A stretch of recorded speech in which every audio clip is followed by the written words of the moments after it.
Okay, welcome Open Space Board of Trustees, members of the Open Space staff, and members of the public, and also this evening, members of the Boulder Utilities Department. We are here for the December 1st study session titled South Boulder Creek Flood Mitigation Project Design Update.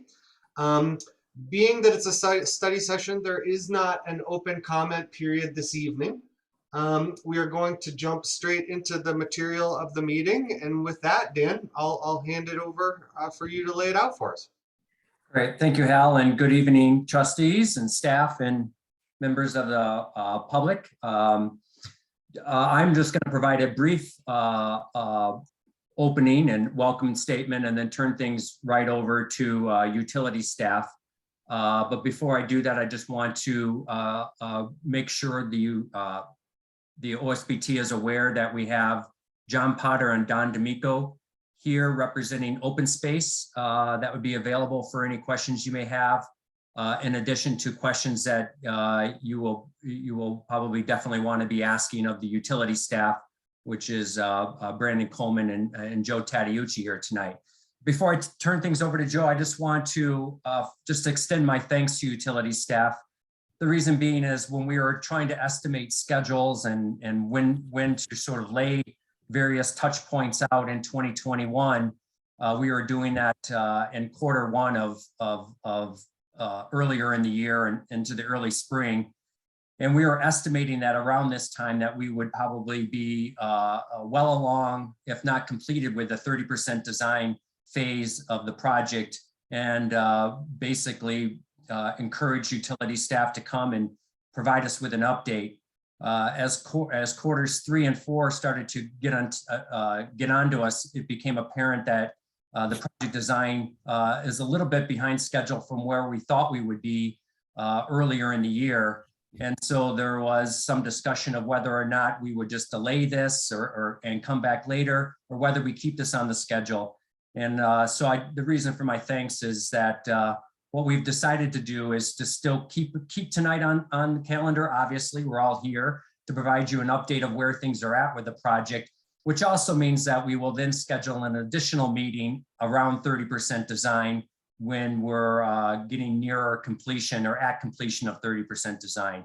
So in essence, we've kind of created a two-touch step with the board on 30% design tonight, and then later on when we indeed are nearing the end of this phase. So with that, just want to thank the utility staff for their time tonight and providing this update.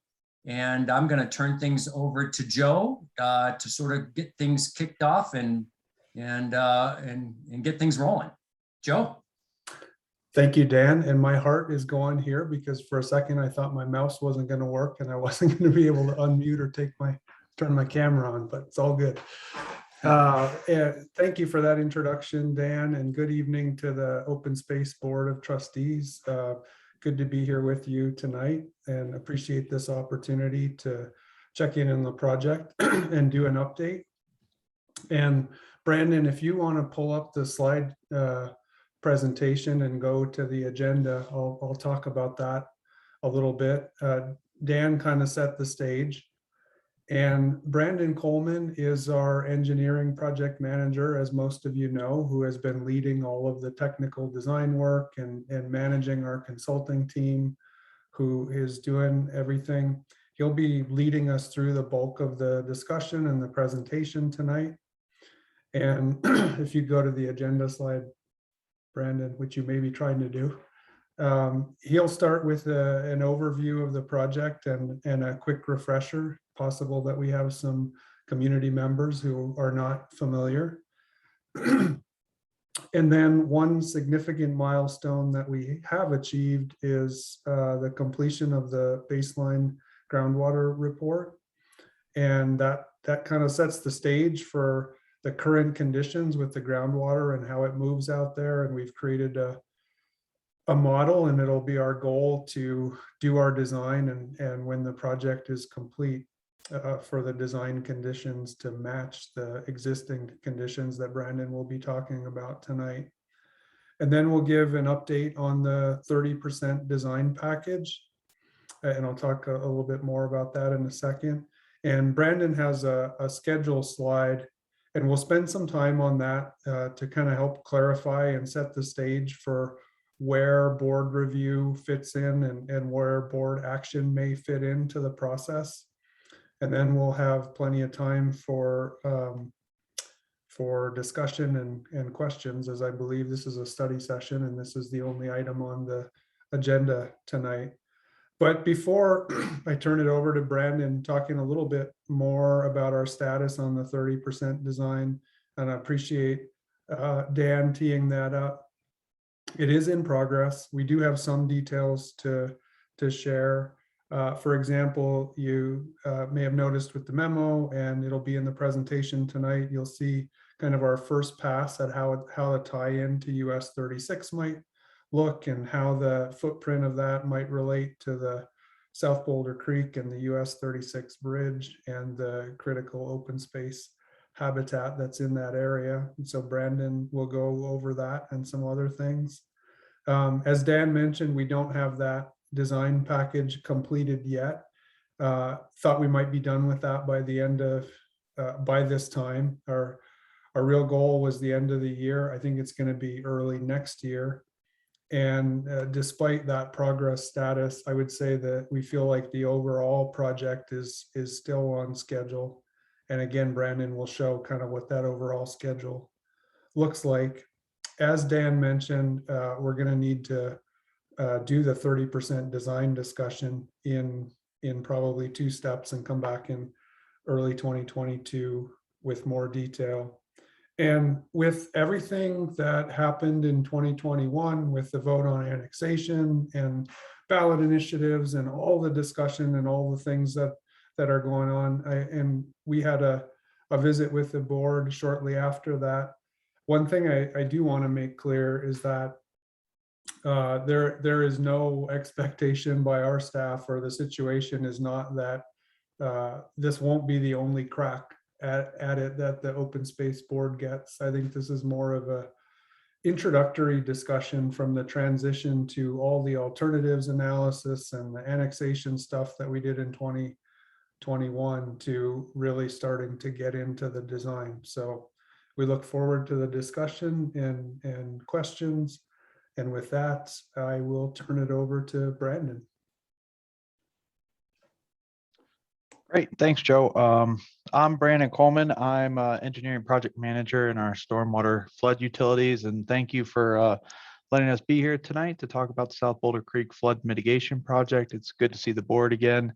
I just wanted to highlight too, along with the agenda, is that in each one of those sections, I've put some time in there, a slide just for questions and discussion, because it's quite a bit of information, and just wanted to give the board a chance. If you'd like to ask questions, we can ask questions kind of as we get through each section. So you'll see a question slide at the end of each section.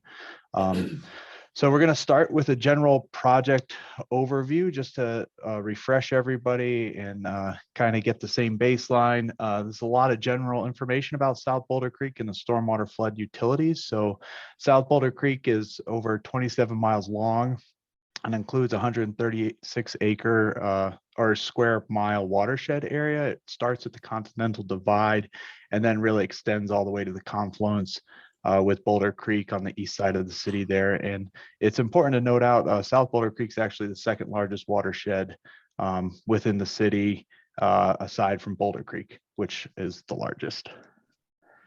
Just a little bit about the watershed. So since it is such a large watershed, it starts up at the Continental Divide in a really mountainous area, and then it's kind of moves through canyons, very steep terrain.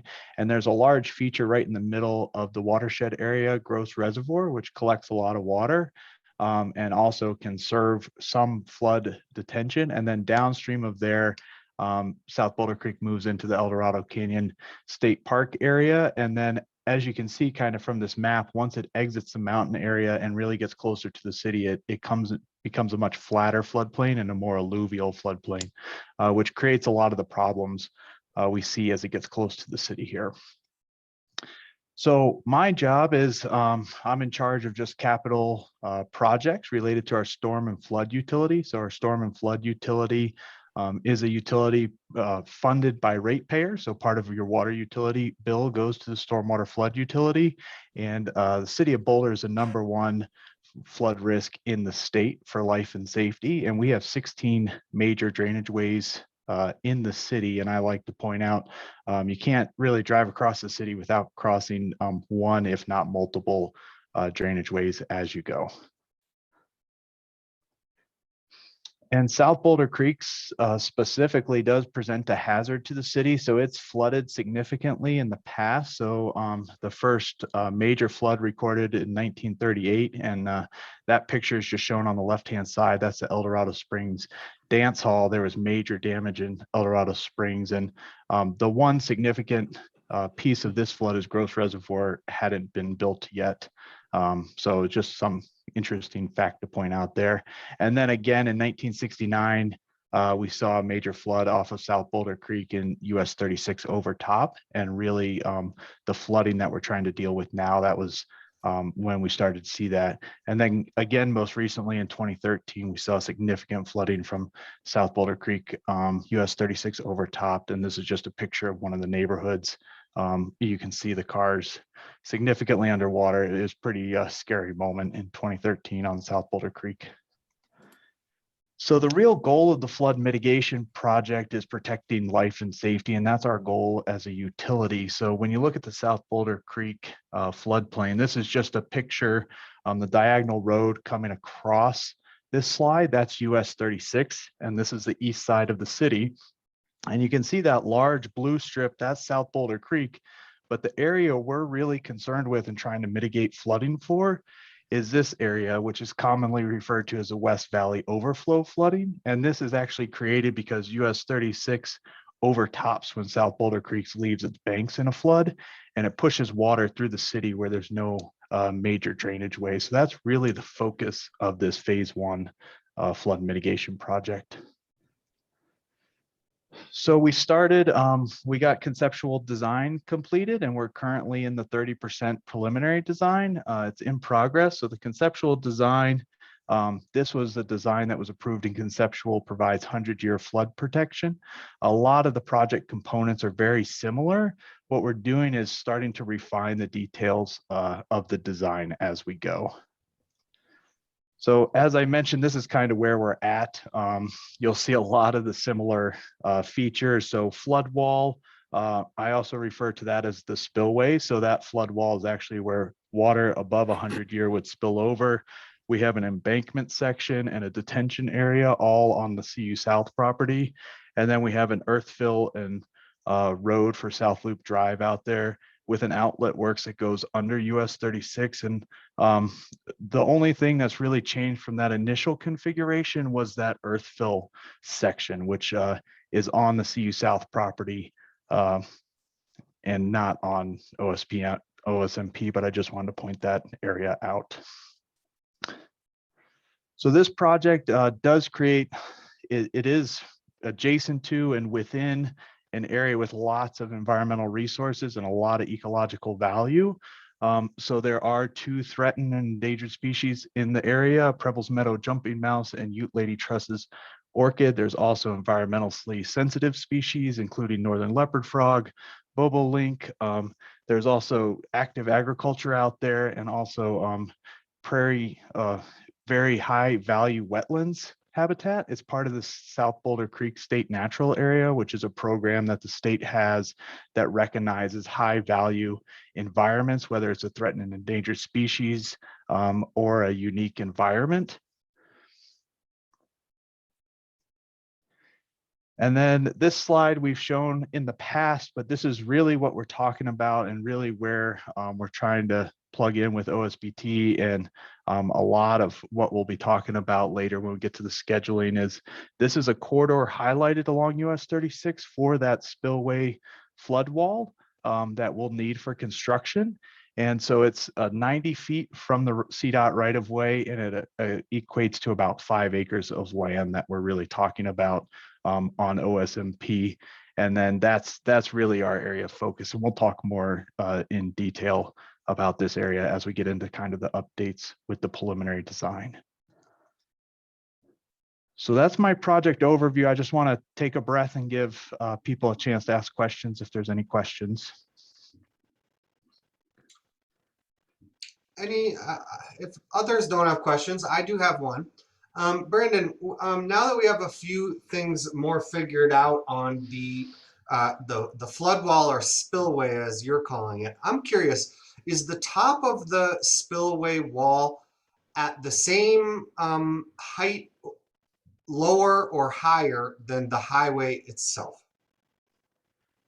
So the top of the spillway flood wall, and I just use that terminology because that's how the state engineer really looks at the flood wall, is that we're designing it as a spillway. So that you'll hear me use those two terms interchangeably tonight. I know it's been commonly referred to as the flood wall, but ultimately that flood wall elevation is going to be taller than US 36. And that's what's creating the detention that we need, because US 36 overtops in a flood. To stop those flood waters, the flood wall is going to have to be higher. And it actually, as it goes towards the east, closer to South Boulder Creek, those two elevations get closer and closer. And that's where the flood wall needs to tie into the US 36 embankment. And I will talk a little bit more about that as we do the preliminary design update, because that is one of the details we've been working on. The spillway aspect of the wall, will you describe that? Will it spill over the entire wall, parts of the wall? Help us visualize what it looks like after 100 years, what happens to the water, and then where it goes once it reaches the other side of the wall. Right. So any flows above 100-year would start to develop that same flow path that we see currently. So it would essentially start heading towards US 36, go over US 36. And if there was enough flow that went over that spillway, it would overtop US 36 again. But that's over 100-year flood. And you also see the detention, even in storms above 100-year, does give benefit, even though it doesn't completely eliminate that overtopping above 100-year. Okay, is it fair to say that water will start heading over the wall on the east end first and pooling between the wall and the highway and slowly rising, and the water won't run north towards the RTD center? Right, that's correct. Yep, Okay. you'll have to build up enough water depth to start pushing water in that direction. Great. Thanks for helping visualize that just a little bit. Sure. Mm-hmm. Any other questions? All right. Okay, great. So next, I think it's really important. A big focus of the update tonight is this baseline groundwater report.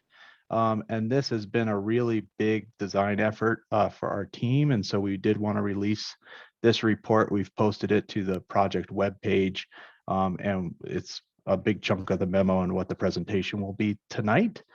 So really, this baseline groundwater report, one of the key design criteria for the project is not adversely impacting the natural groundwater system in the area. And this is really related to the foundation of this flood wall / spillway, because that foundation for that structure actually would go all the way down to bedrock. And we want to make sure that that doesn't adversely impact groundwater. So the way we do that is the first step is really to understand the groundwater in the area. And that's what this baseline groundwater report is reporting on, is our understanding of the groundwater systems in the area, and also creating a model of that so we can evaluate our project components on how they interact with the groundwater out there. There's also a benefit of just meeting the permitting requirements. So any groundwater impacts we would have out there, the Corps of Engineers, as far as waters of the US would go, would look at those as what they would refer to as indirect impacts. And so that would require additional mitigation. So there's also a permitting component to why we don't want to impact the groundwater out there. And then ultimately, we also need to design a safe structure. So that's why these two things need to kind of coincide, is that our flood wall and spillway needs to be safe for the design of storm event and for storm events larger than that to meet the dam safety criteria. So just a refresher of what the system is. This is a pretty engineering drawing. This is from our conceptual design. So we have looked at this design and it stayed relatively the same for what our 30% is looking like. So if you can see the call out there for secant pile, that's that cutoff wall I was talking about, and that's all subsurface infrastructure. And really that would create a groundwater barrier in the system. And that's why we're so concerned with just the flood wall by itself. And how do we pass groundwater between those two areas, knowing that we have wetlands upstream and downstream and not adversely impacting the groundwater in the area. And so I'm gonna click, it shouldn't go. Okay, there we go. So really that's what our groundwater conveyance system's doing, is looking at a way to safely pass groundwater in multiple different scenarios through our barrier wall or through our foundation of our flood wall and spillway, and doing that in a way that can kind of make sure we're not impeding groundwater flow. And this is the engineering version of the flood wall and spillway. I did want to show, we've shared these renderings before as part of the annexation discussion, but just to help people visualize what we're actually talking about. This is from the US 36 regional bike path. And this is kind of the flood wall. It may not look exactly like this, but just to help people who may not look at engineering drawings as much as I do, kind of visualize what we're talking about. And the groundwater conveyance portion of the flood wall would all be subsurface from here. So getting into the baseline groundwater model, it's really important we understand it. And the system out here, as far as groundwater is concerned, is very complex. And when you're doing groundwater modeling, you want to make sure you have a model area large enough that you capture the changes in the areas that you're really interested in. So on the left-hand side, and these are all these figures are in that baseline groundwater modeling report, and some of them are in the memo as well. But on the left-hand side, you just see the model extend. So we really extended our model from State Highway 93 all the way to baseline road. And in groundwater, it's really important to understand the geology in the area. So on the right-hand side, you'll see the geology map. And we've collected that doing borings, looking at historic borings, geophysics out there. And we found in the yellow is kind of alluvial soils. So sands, cobbles, really the material that's been washed down as part of South Boulder Creek. You'll see a big gray blob there. That's the CU South property that's been historically mined by Flatheart's gravel. And then on the right and the left-hand side of this, you'll see that green color and also that brown color, and that's the bedrock outcroppings. So that's really defining the east-west extents of our model, because groundwater can't readily move through the bedrock. So that's kind of where our model extents are and why we chose those extents. So next, one of the things we found through modeling was that a steady state model where you just look at just kind of one condition out there didn't really replicate what was going on out there. And what we found was it was actually a lot of the irrigation inputs were driving some of the groundwater influence seasonally, particularly in the summer seasons. So we did include a portion of the model for groundwater recharge, which is where you're actually putting water into the system through the irrigation ditch system that kind of exists through the model extents. And this is a lot of irrigation that happens on OSMP properties. And for if you go out in these areas, you'll see this happening in the summer. It's a lot of flood irrigation. There's a lot of open channels that are discharging water.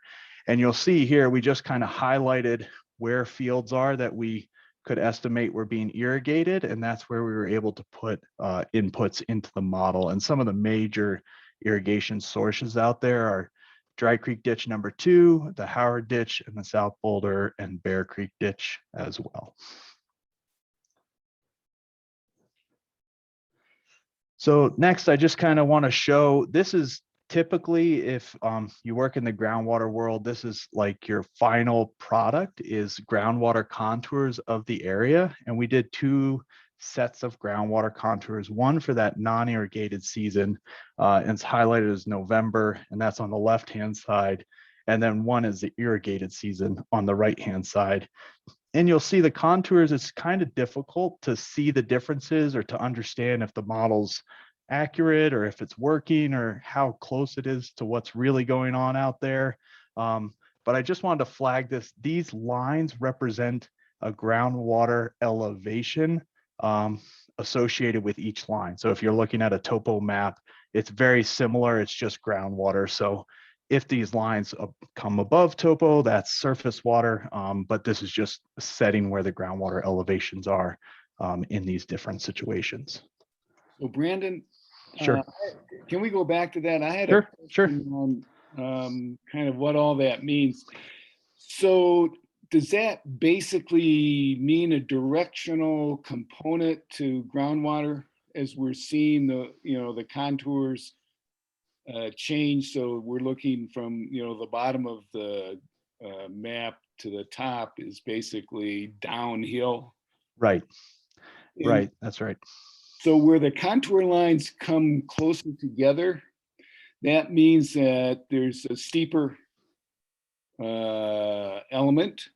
Does that affect the groundwater flow, or what's the meaning of the contours other than kind of the directional component?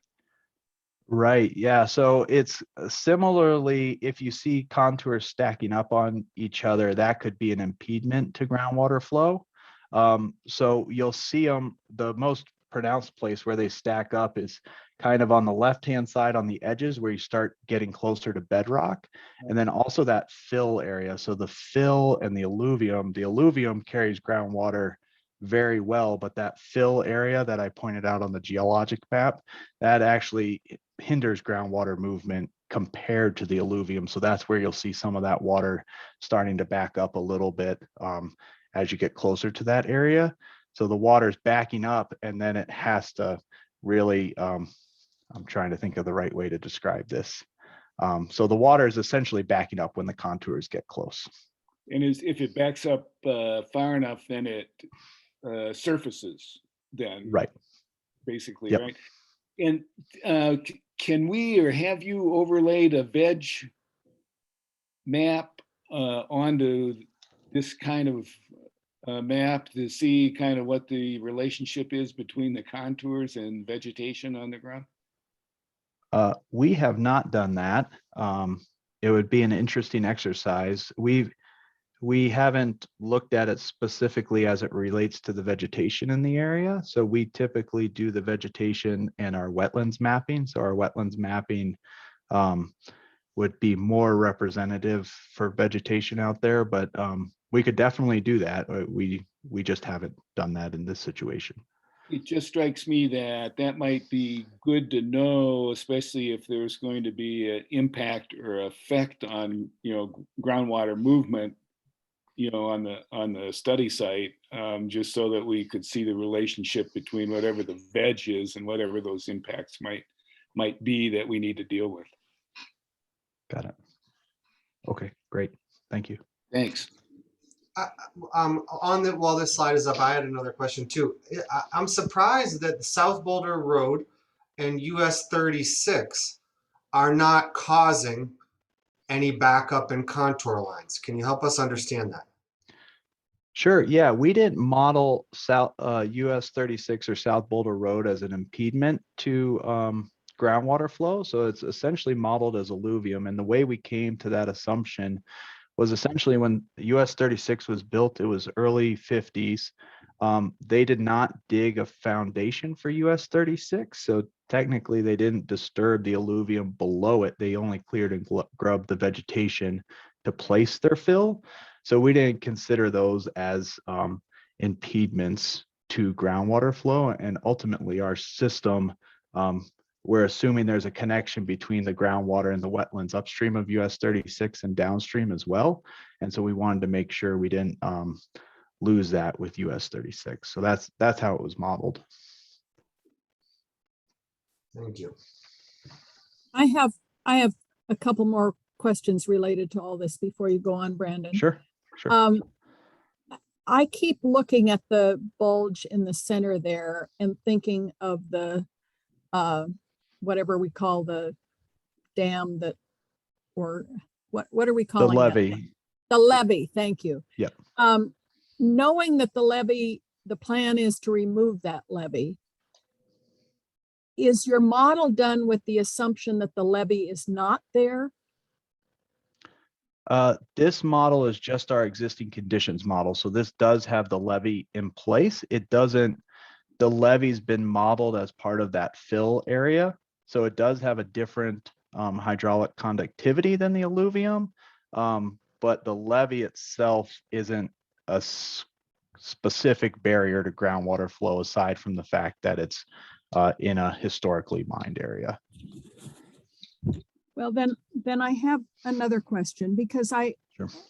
My understanding from the last 4 years of working on this is that the groundwater model is intended to guide the design of the groundwater conveyance system, as you've just mentioned and Joe mentioned. So if that's the purpose of the groundwater model, then what are the most critical outputs of that model for that use? Right. So as far as the baseline models concerned, the most important output is our comparison to the measured data that we've collected. So we've collected data over a 2-year period with monitoring wells, and we want to make sure our baseline model is at a high enough resolution and a high enough accuracy that we can put our project components in and see how they would influence, or if they do have any influence on that existing groundwater system. So that's really what we're looking for with this baseline system, is a correlation between our measured data and our modeled data. So when we plug in our proposed system into the model, we know it's correlating to real data out there in the field. And explain to me then why removal of the levee is not significant. I think at this point, we haven't considered how we're going to remove the levee yet. So unless we dig down far and change the soils, we're not creating an additional impediment to groundwater through the levee. I think when we put in we will put in all the project components. So we will see if there is an influence from removal of the levee through our modeling. At what point, if it's not being removed now at this stage, then when will your model show the removal of the levee? Right. So that would be our proposed conditions model. So essentially this model is just for existing conditions. And then as part of the 30% design, we would have our proposed conditions model, which would consider kind of the project components, how we've designed them for the 30%. So by next spring, when we see the completed 30% design, you will be showing us a model without the levee there. Have I got that right? Yes. I mean, we've really, if you look, there's a figure, I haven't included it in the presentation tonight. We've really focused on the impacts from where we're doing groundwater cutoff type systems. So essentially the flood wall and the spillway, there would be a foundation to bedrock, which could be a definite impedance to groundwater. And then also the barrier wall that's been proposed around our excavation area is also another area that we have higher resolution cells in our model. So I can't envision right now what the levee removal looks like. I think we've only talked about removing the levee as far as grading goes. So we haven't proposed any groundwater features or anything like that. So the fact that the levee holds back water, it seems, just as a kid who played in water making dams and stuff, It seems to me if the levee holds back the water and the water builds up around the levee, as we've seen in multiple videos and models, that extra water outside of the levee would affect groundwater. No? Not in this situation. So I guess this groundwater model is really looking at the seasonal fluctuations in groundwater, is not looking at a flood situation. So in a flood situation, that water would be moving so fast. I'm not sure what the impacts would be, but this is really looking at the groundwater system kind of as it exists. So during a flood, obviously you would have significant loading and unloading on your structure, but for it to get into the groundwater and start moving in the groundwater, we're not modeling that as part of this study. Okay, one other quick question while you've got this map up here. Sure. To the west of the levee there's an area between the houses and the extent of the, what is it called? The embankment. Groundwater modeling extent. Okay. Why was that area not included? So I think for us, we don't, and I mean, we've included it because the bedrock is really our extents in that area. So that's how we came up with those western extents at this point, is we've really looked at where the bedrock is surfacing. So that's how we define those western extents. And I think Okay, even though that there are seeps there that are shown in the wetlands map later on, that obviously add water, they're not considered as part of the groundwater system? Question mark. They are considered, it's just groundwater doesn't move as easily through the bedrock. So a seep is actually groundwater in the bedrock that's coming to the surface. So we're really focusing on where we're going to put project components and then kind of the flow of groundwater. Just to riff quickly on what Karen said, I think what I'm hearing that sounds critical to me is that this board was, I think, generally under the impression that the removal of the levee would be very important to the rewatering of the 119 and the recreation of habitat. So understanding that there are groundwater issues below the surface of the levee is somewhat, I think, new information and just something we really want to consider, because the end goal of rewatering the 119 on a groundwater basis, as well as during flood events, would be necessary to create any viable habitat on those acres. So just to make sure we're thinking about that in the proposed conditions report. Right. Yeah. And it's not, I don't want to give the impression it's the levee that is the change. It's really the type of material and the geology. So the fill in that whole area is kind of the differentiator. It's not the levee itself.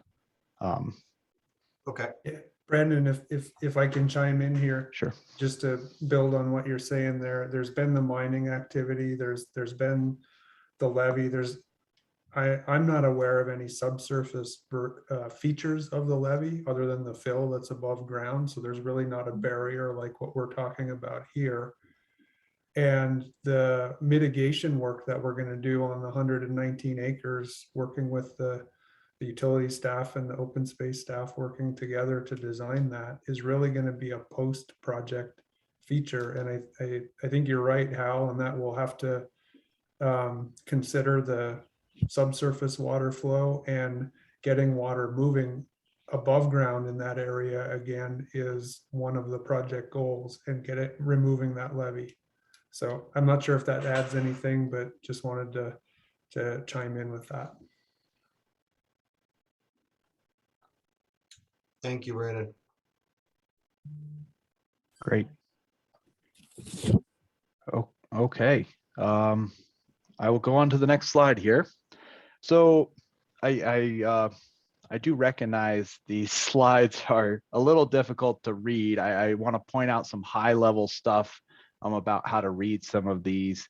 And these are all included in the baseline groundwater modeling report, which is on our project webpage. There's a link to it in your memo. So we did apply weighting factors, and each one of these dots represents a well out there on the site. And what this really did is it put importance on the model areas that we really want to make sure are close to our measured values. So the red is really the highest weighting that we can give to a well. So that's a 1 or 100% essentially. And you'll see the reds really in the wetlands areas around where the spillway wall is going to be.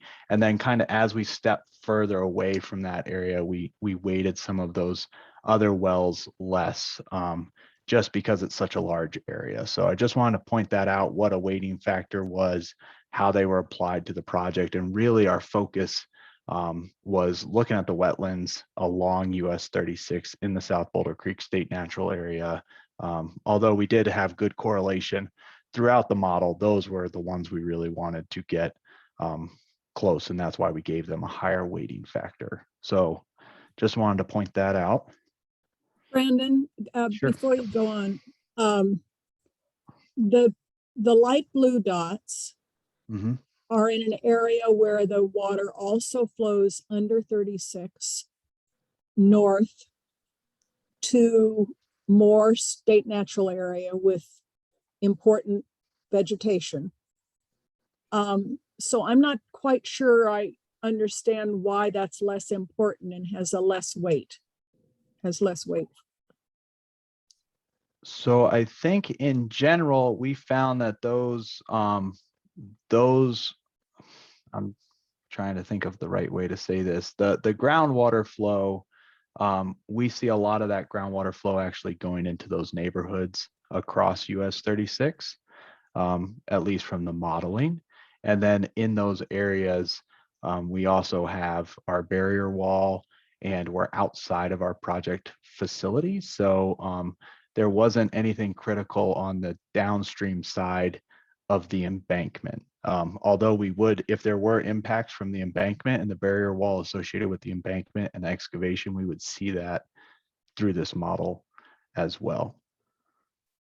I think I understand what you're saying from an engineering perspective, but from an ecological perspective, and an OSMP perspective, I see the habitat and the vegetation north of 36 that's still in state natural area there as important. So I'll just point out on here, let me do this real quick and hopefully this works okay. I just have a laser pointer up. So if you guys Yeah. can see that, I'll just give some reference to this map. I definitely recognize it's hard to read. I had to shift. These all show up much better in the baseline report, but this is US 36 here.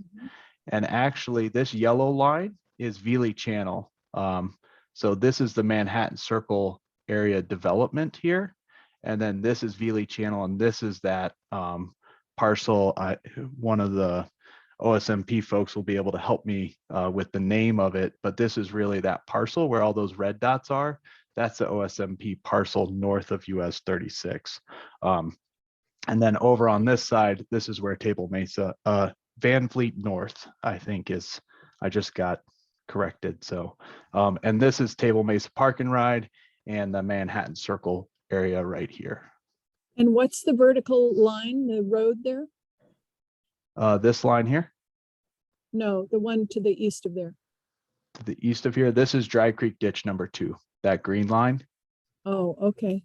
All right. And Veely is the yellow line. So the reason why the development south of South Boulder Road doesn't show up there is because it's been overlain with the tan extent of, what do you call it? Extent of the model. Yes, exactly. So that development, the Tantra Park area is kind of this left-hand side Okay. of the model extents, and Veely Channel runs through there as well. Okay, I was assuming that the tan was undeveloped, but under Oh. there, okay. All right, thank you. Yeah. Okay, great. Turn that off. Okay. And this is very exciting for me. And if people need me to speed up or anything, I enjoy all this stuff, but I am going to go over just kind of some of the basics. The report, it's very technical. Groundwater is a very, it's a very in-depth science. So just wanted to cover some of the basics a little bit. So really talk about what calibration is. I've said calibration a few times, but really calibration, we have the ability to adjust the model parameters to try and get our model to match up with what the measured values are out there. And that's all within reason. We wouldn't force the model to do that. We try and use parameters that are acceptable based on measurements we've taken in the field, things like that. But when we talk about calibration, it's really trying to get our model to match to what we measured in the field. So this is just a representation of this. This is at a well, it's B123, and the red lines showing kind of what we measured in the field. So over 2018 and 2019, and then the dotted lines kind of what the model's computing. And in general, the two follow each other fairly well. Those peaks that you see, those are the irrigation seasons. So that's really what we found, was that those peaks were hard to generate if we didn't apply water through irrigation. So just wanted to point those out, and that's really what calibrating the model is. So looking at our parameters, looking at our inputs, and figuring out what represents best the measured conditions. Brendan, one quick question on the points that have less weighting that are inside the levee. Do you feel like you're getting enough baseline data for us to evaluate any progress on underground water flow in that area? I certainly understand where and why you prioritized, but just sort of related to what we just talked about moments ago. Sure. Yeah, we as part of the project, we were going to need to develop a groundwater modeling plan, or not modeling, monitoring plan. And I think we had initially planned to keep the wells we've installed and continue to monitor them even after the project's done. And that'll kind of validate what we've seen in the model and make sure the system's working as designed. As the OSO progresses in design, I think it's totally valid to allow wells or even drill additional wells out there to monitor groundwater and see what's happening out there, particularly if it's a wetland mitigation area. Groundwater is a key component in wetland mitigation. So I could see that coming in the next phase, would be my guess.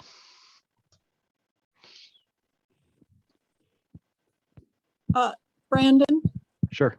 in these graphs in the model report, where you're trying to see, as you just explained on the one you showed on the screen, the degree to which the model, the observed conditions and the model condition are the same. There are some of the graphs that are very different. Mm-hmm. Can you talk about that?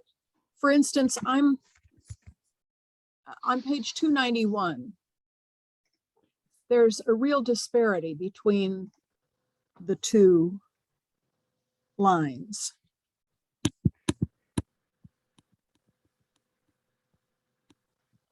Yeah, and I pulled that up.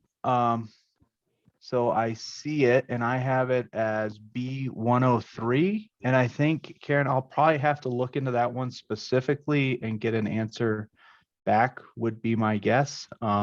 There were some areas when you're looking at that, you know, it's showing differences of 4, maybe 5 feet. I'll just need to confirm where that well is located and then just that differential. So I will look at that one specifically. Yeah, there are some others that are equally off, not, what was the word you used?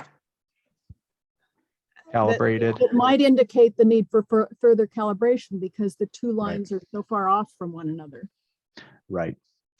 And we did try to make sure our calibration with those weighting factors focused in a little bit more on the areas of interest. So there are some places where the wells and the model data are going to be a little bit different. And I'll get into this kind of as we keep going, but overall, the model was fairly pretty representative as far as like the industry standard goes for how you evaluate a model like this. And I think it's good to ask these questions about specific wells.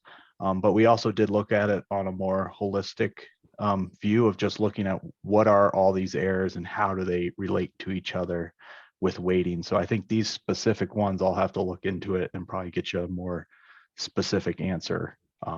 Okay, yeah, and if you could indicate where the wells that have a disparity between the two lines are located, that would be helpful. Sure.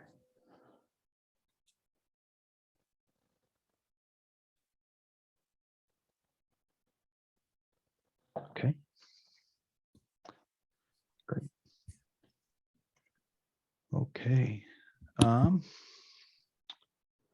So next, kind of to your point, Karen, I think no model's perfect. So the phrase always goes, some are useful. I would put this one in the useful category at this point. But you'll see we never hit the wells perfectly. So there are some figures in the report that kind of talk about exactly what you're asking, is kind of what's been over predicted and under predicted and how far those differences are. So these are just some figures from the report, another dot figure, but red is representing over predicted and blue is representing under predicted. And you'll see a lot of them. There's two figures like this, one for irrigation season and one for non. But in general, a lot of the wells are within a couple feet, if not less than a foot, which was generally a good representation. And we did do statistics on that to see if it was a good representation, because just looking at it and saying this well is 2 feet off or this one's only 0.1 feet off doesn't really paint the whole picture for you. So that's where we get into kind of the statistics of how we looked at this more comprehensively.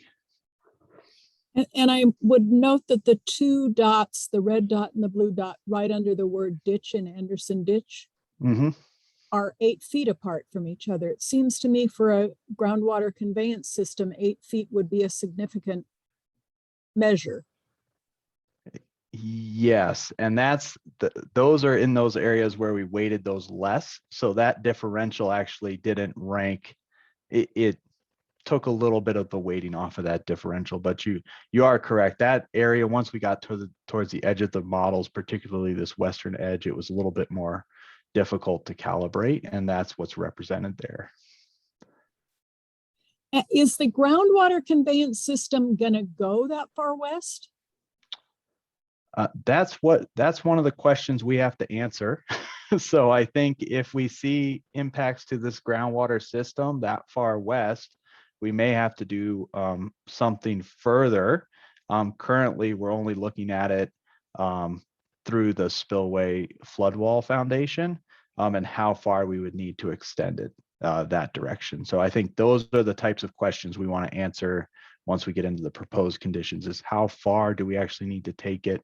What size do we need? Do we need to do it in segments to account for different flow areas, things like that? And that's what we're doing currently as part of the 30%. So that's an unanswered question that we'll hear more about in the spring. Yes. Yes. Thank you.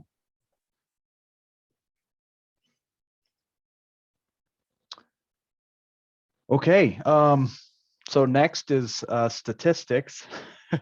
So now this is going to get really interesting. So these graphs are kind of the culmination of, all the data, and it's represented kind of in modeled versus observed values. And if people can remember back to statistics and algebra and calculus is there's a best fit line. So the best way I can describe this is these are different areas, so fill and alluvium. And if they were close to the line, that's kind of calculating our error off of where we would be. So that's the root mean squared error. And we did that for each well and kind of got a culmination of those. And so one's for irrigated, one's for non-irrigated. And then for our, now I gotta remember here, for our irrigated season, we found a root mean squared error of 1.1%. And then for our irrigated season, we found a 1.2% error. And just to put that into context for people, the industry standard is less than 5%. So we think we're relatively good as compared to the industry standard for statistics and for how well we matched our modeled data with our observed data. So there's a lot of discussion about this in the report. I just kind of wanted to try and sum that up a little bit. Just that below 5% means that you've done a pretty good job, and we're at 1.1 and 1.2 right now.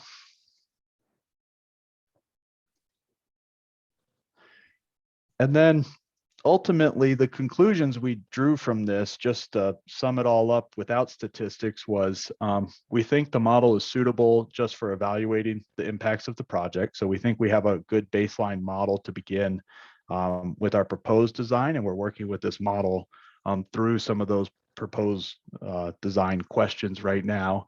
We did see the model is really sensitive to irrigation recharge and also the hydraulic properties of the alluvium. So that's discussed a little bit more. We did do a sensitivity analysis on some of these parameters. That's a section in the report as well.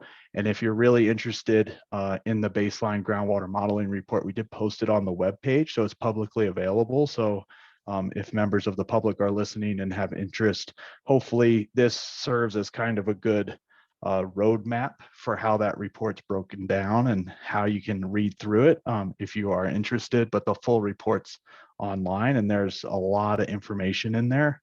So just wanted to flag that for everybody. And then really the next step, as we've kind of talked about, at least for the groundwater, is to take our groundwater system and our design components. So the flood wall and spillway, the groundwater conveyance system, some of the barrier wall features, and really plug those into this baseline conditions model and see how they get impacted and optimize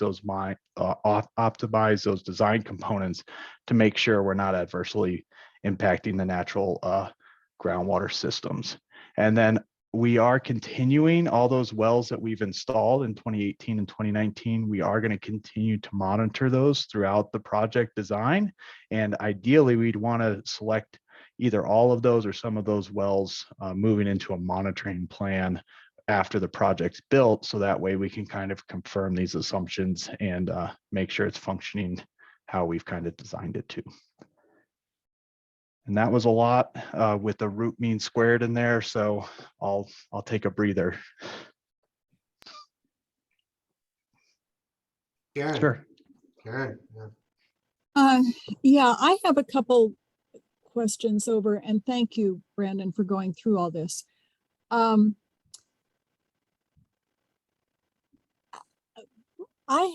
Because you're using one-year data,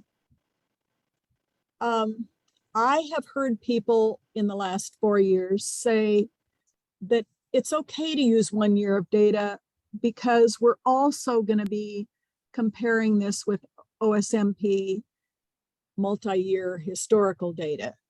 And there are other data sets that could be used for comparison to show whether that 1 year was exceptional or not, like the South Boulder Creek stream flow data and irrigation records and things like that. Given those discussions of the past, I assume that you've done those sorts of comparisons to see where this 1 year fits in the scheme of things. Can you give us that data? Yeah, that's all included in the report, kind of how we made some assumptions around those things. So some of it, the data is not readily available, or it's in a format that you can just plug into a model like this. So that's where a lot of the calibration happened for us. We do have those OSMP wells. We do have that data and incorporated that, even though we did monitor those. So I think we do discuss those OSMP wells specifically. And then what we really had trouble with was just the irrigation practices. I think the irrigation practices, we don't want to dictate how people irrigate, but we obviously know it has a really big impact out there. So how we represent those and collecting, as you probably know, people are out there moving boards and putting water all over the place out there. So it's really difficult to kind of capture that in the model, but through the calibration process, that's what took us probably the most time, was particularly those irrigation ditches. And we do have surface water flow measurements in South Boulder Creek as well that went in. But I'm not sure whether you've answered my question.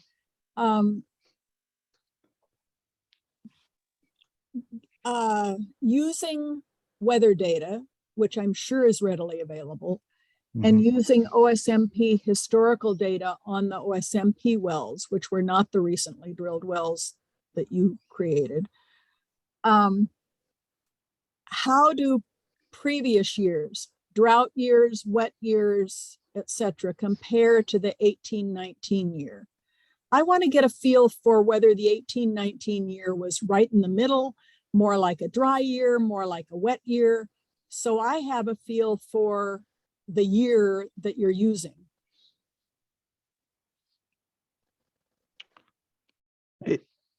It's a good question. I don't know if we discuss it specifically in the report on how it matches with all the historic data. We did collect all the data. Notice it. Yeah, I think we did collect all the data we could at this point. And I think through the design, if there's specific scenarios like that, it will be something that should be incorporated into our factors of safety for the groundwater system. And then also having a system that is somewhat flexible in our groundwater system, that if it's not responding the way we anticipated through our monitoring plan, we can have some flexibility in how we adjust that into the future to make sure we don't see any of that. So I don't know if I have a exact answer. I'll probably have to do some digging and just come up with a better answer for how we've incorporated that historic data. Good, because I really think that's important, because the whole point of this is to make sure that the groundwater conveyance system is designed so that it can operate through wet years, dry years, the whole, unanticipated years due to climate change, etc. And we're never going to know that unless we know where this 18-19 year falls and whether the model can accommodate very wet years, very dry years, because the sustaining the wet meadow ecosystem out there is dependent on that groundwater conveyance system. Yes, I will say that groundwater conveyance system's a really critical component of the design.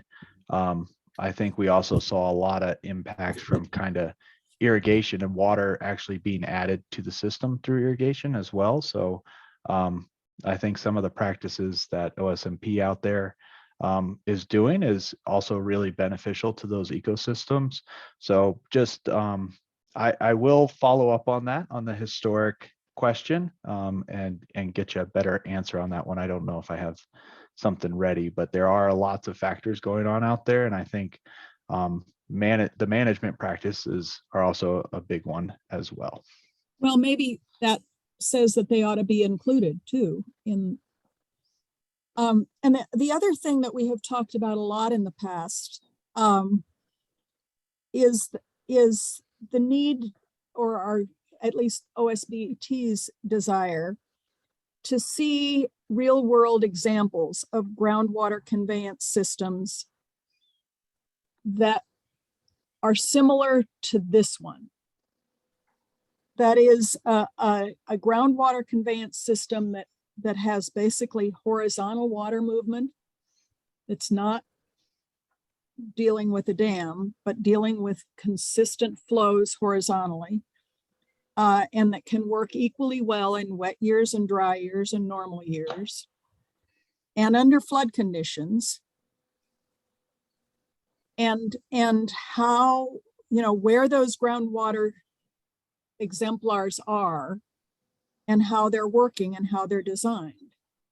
And I think it's important at this stage to see those exemplars and learn from them now before we go further with the design.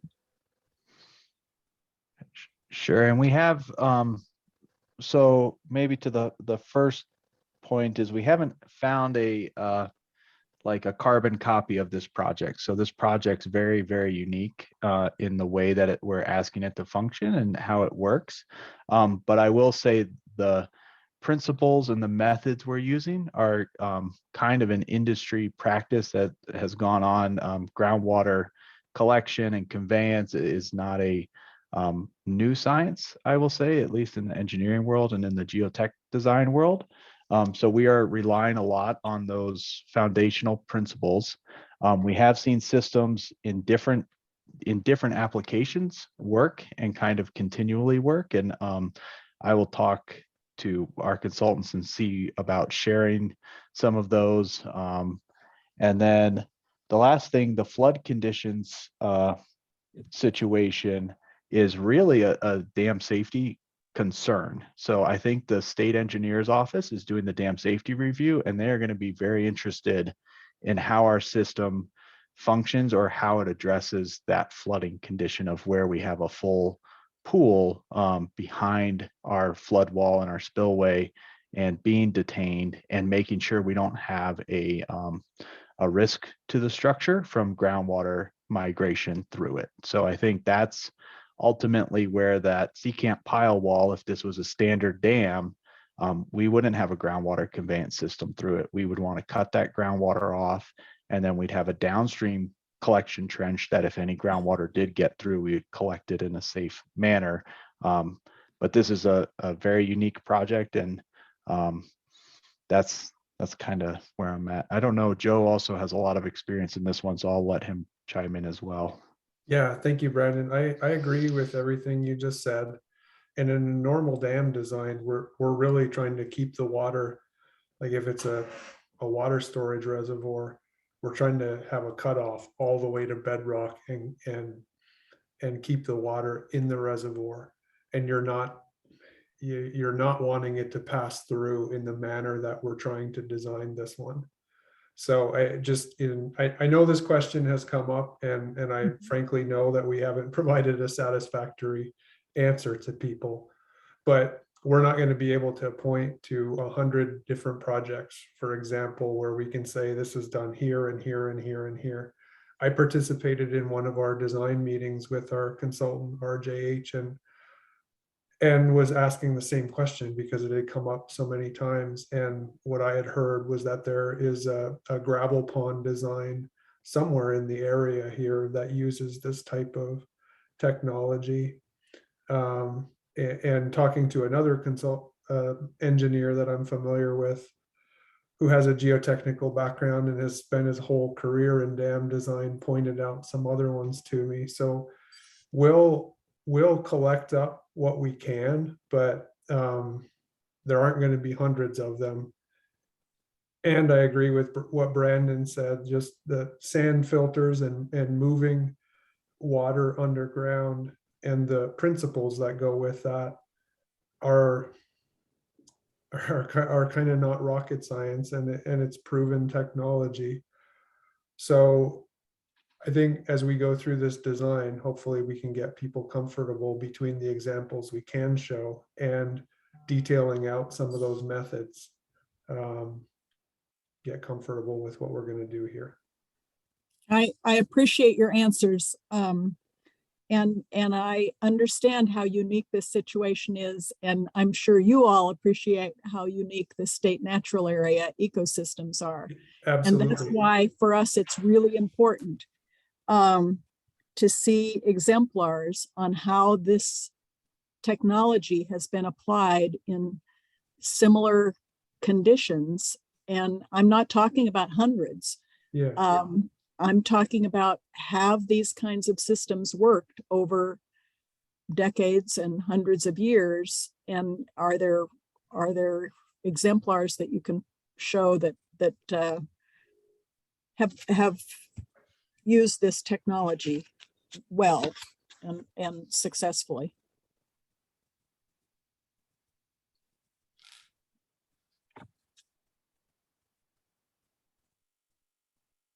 Dave, please, yeah.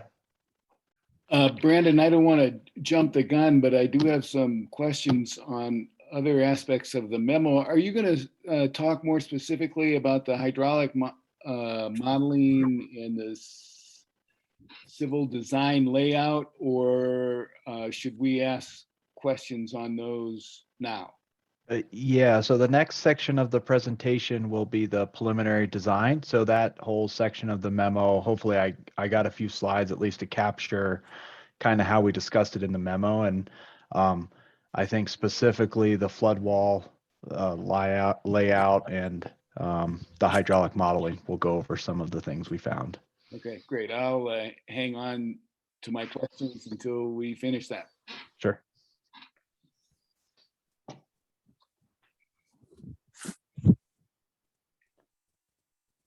Okay, I'm going to click on here. So to Dave's question, we'll do the preliminary, the 30% design update. And as Joe mentioned, it is in progress. We've made a lot of headway. The groundwater modeling was a very significant effort for the design team. So we did want to report out on the results of that and also share that with the public as part of tonight's meeting. So one of the other major tasks that we've been working on is the hydraulic modeling, and really all our conceptual work has been based on the regulatory model, which was developed beginning in 2004. So there's been a lot of changes to the area, to the floodplain, kind of in this whole area since 2004. So that's where we've started. And I just have a picture here of South Boulder Creek in general, which there have been some restoration activity on it since 2013 flood. And then also the US 36 expansion in of itself has been a pretty major change in the floodplain. And what we've been doing with this is taking that regulatory model that we started with and really checking it compared to existing conditions as we know them today. So that's really looking at channel cross sections, it's looking at culvert locations, it's looking at elevations. And I'm just pulling this out kind of as an example for this one, just to talk through the process we've been going through. And what's that doing is it's really generating peak flows at those key locations that we've been looking at throughout the whole project and seeing again, do those peak flows match up? Are the changes significant enough that they've changed the hydraulics of what's going on out there? And what we found is there have been some changes, but generally the floodplain is still consistent with what we've seen in the past. So we're continuing to model with this regional updated model now, and that's what we want to use moving into the 30% design, because now we're getting to the point where we need to set elevations, set detention volumes, make sure they function well. And some of the most significant changes that we've been having to deal with are part of the US 36 expansion in of itself. So the US 36 South Boulder Creek Bridge had some modifications done to it, so we need to capture those. There have been a couple of new crossings under US 36, particularly it's referred to as the wildlife crossing just to the west of the South Boulder Creek Bridge, which is a pretty significant opening through that embankment. But you'll see ultimately on the left-hand side of this screen, that we still see significant flooding from South Boulder Creek in a major flood event. And this is just kind of our updated model. And similar to what we're doing with the groundwater, this is what we use to do our hydraulic design. So that's spillway elevation, the detention volumes, our outlet sizing. That's all what we're working on now with this updated hydraulic model.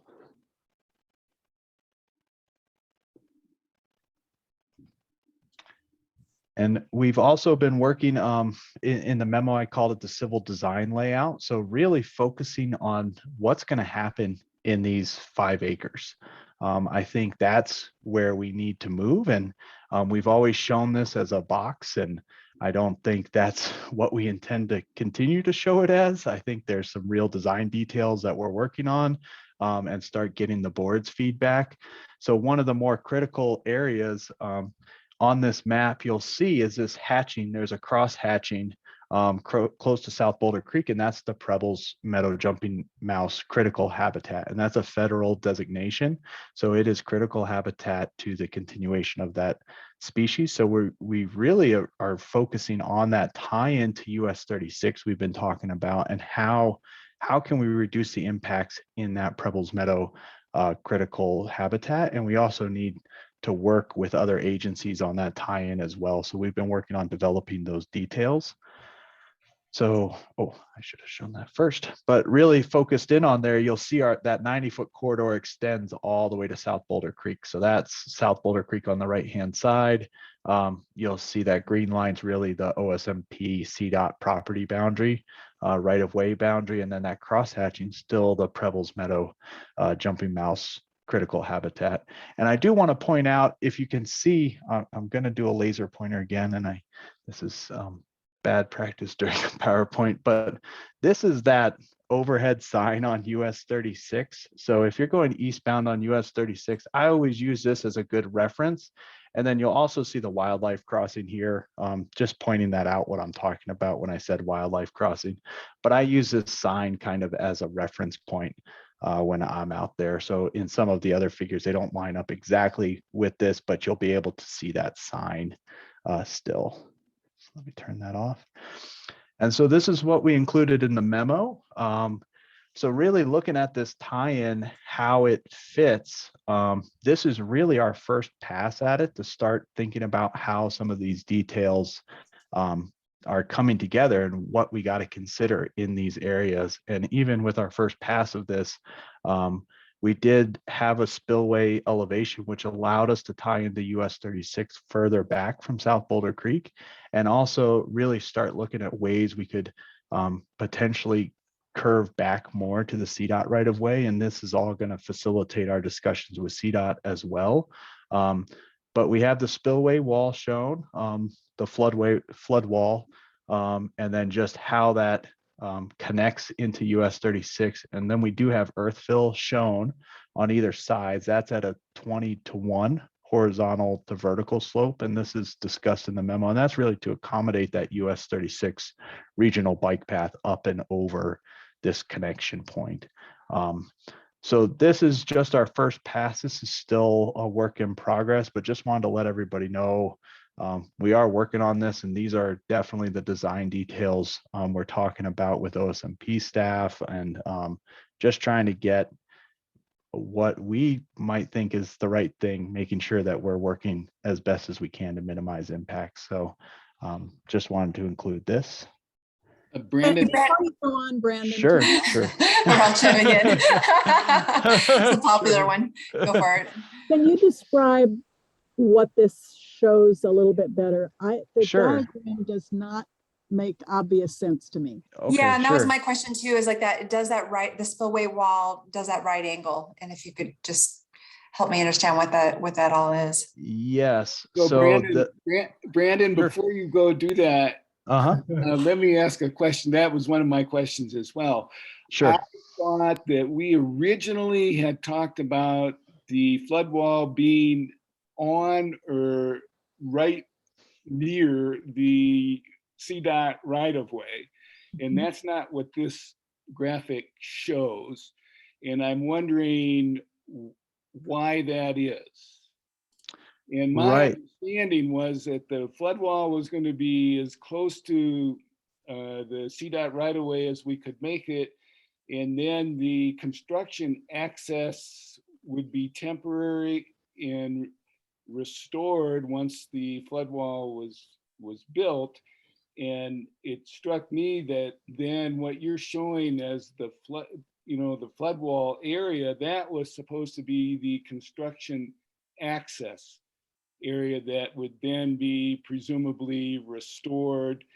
And I also remember that I thought we talked about the vehicular access for maintenance or whatever of the flood wall would actually be on the bike path.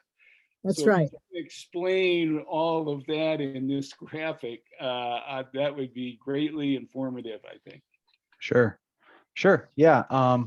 Great question. So I'll start with just the generals of what this graphic is, just so we're all starting from the same place. So the spillway is that flood wall. That's the rendering I showed. This is just the above ground feature of it. So obviously there's groundwater conveyance on either side of it. That's why it's such a large corridor, is there's a lot of subsurface construction going on here. This purple area is an area of earth fill. So essentially the flood wall would be able to hold that back. And this is a very engineering drawing, but this area would be flat, essentially, kind of parallel to our top of flood wall. And then we would slope away from it and then away from it again. And with our flood wall in place, it allows us to keep that fill as close to the CDOT right of way, or at least on the CDOT right of way side of the wall. And then this right angle, it does connect into the US 36 embankment. And that's kind of, to Hal's point, that's based on the elevation of the US 36 embankment and the flood wall elevation. That's where we think we would have to tie in at this point. So the location of the flood wall, and we have gotten, it's a good question, Dave. I think it's, we are in preliminary design phases, so there is opportunity to change. This figure is not set in stone yet, and we heard a lot of similar feedback from OSMP staff. So I think we have work to do on this connection, and it's really going to be driven. Some of the data we've been collecting is we can push that wall as close to the CDOT right of way as we can, but there's also utilities and infrastructure there, which we have not located until this stage of the process. So more specifically, about a month ago, we went out and did some subsurface utility surveys, really starting to define what's in that right of way, what are some of our conflicts, what are our obstructions. So this is showing it much further away from the CDOT right of way. I think we have to really look at this and work with staff, I think, to figure out ways we can optimize this. And if it's going to be further away from the CDOT right of way line, we have to have a really good justification for why it is. And I'll kick it to Joe as well. Yeah, thank you. And part of this, as we were thinking about this meeting and the discussion with the board a while ago, when Brandon and I really started to talk about what we were going to present in earnest, that this is, I will take credit or the blame for this figure. I thought this was a really important detail that's been the topic of a lot of discussion. So getting something, up till now, we've just been showing more graphics with just lines depicting where the features are. And I thought it would be important, especially for this preliminary discussion, for the board to get a sense for what this might look like. I will say this really fits the description that Brandon and I have both used as a first pass. We really haven't had a lot of back and forth with the consultants on it. It shows a concept. My own feedback in discussion with Brandon and to Michelle's question, what about the 90-degree component of it? And that was something that I was thinking about as well. Could that be two 45-degree angles or something curved? And could we configure it in a way that would even further reduce the impacts on open space? So definitely do not want people to feel like, oh my God, this is what it's going to look like, and it's a done deal. This is the first version, and we'll have many revisions of this before we're done. But it gives you a sense of like, how will it work to get the bike path up and over the flood wall, and how much earth and fill what is that footprint going to look like? So you can kind of get a sense for it, but this is not set in stone at this point in the project. Well, it just strikes me, Joe, that this is kind of the reverse of what we originally had talked about, which was to minimize above ground structures on open space. And if we needed to do the groundwater conveyance, below ground or below surface, that might actually extend into the construction access or more onto open space, but would not be visible. And it just strikes me that this is exactly the reverse, that it sounds like you're talking about doing the groundwater conveyance between the flood wall and US 36, when my understanding was we were trying to look at that groundwater conveyance actually being below ground on the open space portion. So I'm just a little concerned that we're looking at the structure well out onto open space and not as immediately adjacent to US 36 as we can get it. And my And hope, the other concern about that, before you respond, Joe, is the compaction that will come with heavy machinery on the open space land, and what that will do to the groundwater flow itself. yeah, for sure. And again, this was a first pass at asking our design consultants with fairly limited direction, like what could this look like? And so I think in our discussions with John and Dan and Brandon and my discussions, our thought will be to go back with our consultants and try to get things moved back towards the bike path and the CDOT right away. And I don't know, Brandon, how far back it is, that figure of the cross section of the groundwater conveyance system. I've always had it in my mind that it will have to span the width of the cross section of our spillway and flood wall, including the concrete apron that will be on the north side of it. And so there's some discussions to be had with CDOT there as well. So in the CDOT September 9th, 2019 letter, at least the way I read it, it says, well, you know what it says. We know what it says. I'm sure you've read it as many I have times. it, I have it more than I have. tattooed on my back, actually. Yeah, exactly. And I look at this diagram and I say, so has CDOT negated that letter? They know our intentions. If I understand your question, they know our intentions of tying into this, to their embankment, and they're supporting those discussions.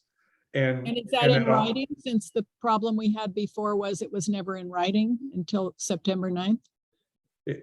It's not in writing. We've been coordinating with CDOT and all the other agencies and moving that. We're well along in those discussions in how that's going to work, but they're aware of it. And I think the intent of their letter in broad strokes was, don't plan your whole project in our right of way. And we went back to them shortly after that and said, well, for this concept to work, which they're aware that their highway benefits from this flood project as well. If we don't have this tie-in, we don't have a project. So we're well along in those conversations, and Brandon is kind of leading the charge with the detailed design work that goes with that. But I've had conversations with my counterparts and other directors at the Department of Transportation on this subject numerous times.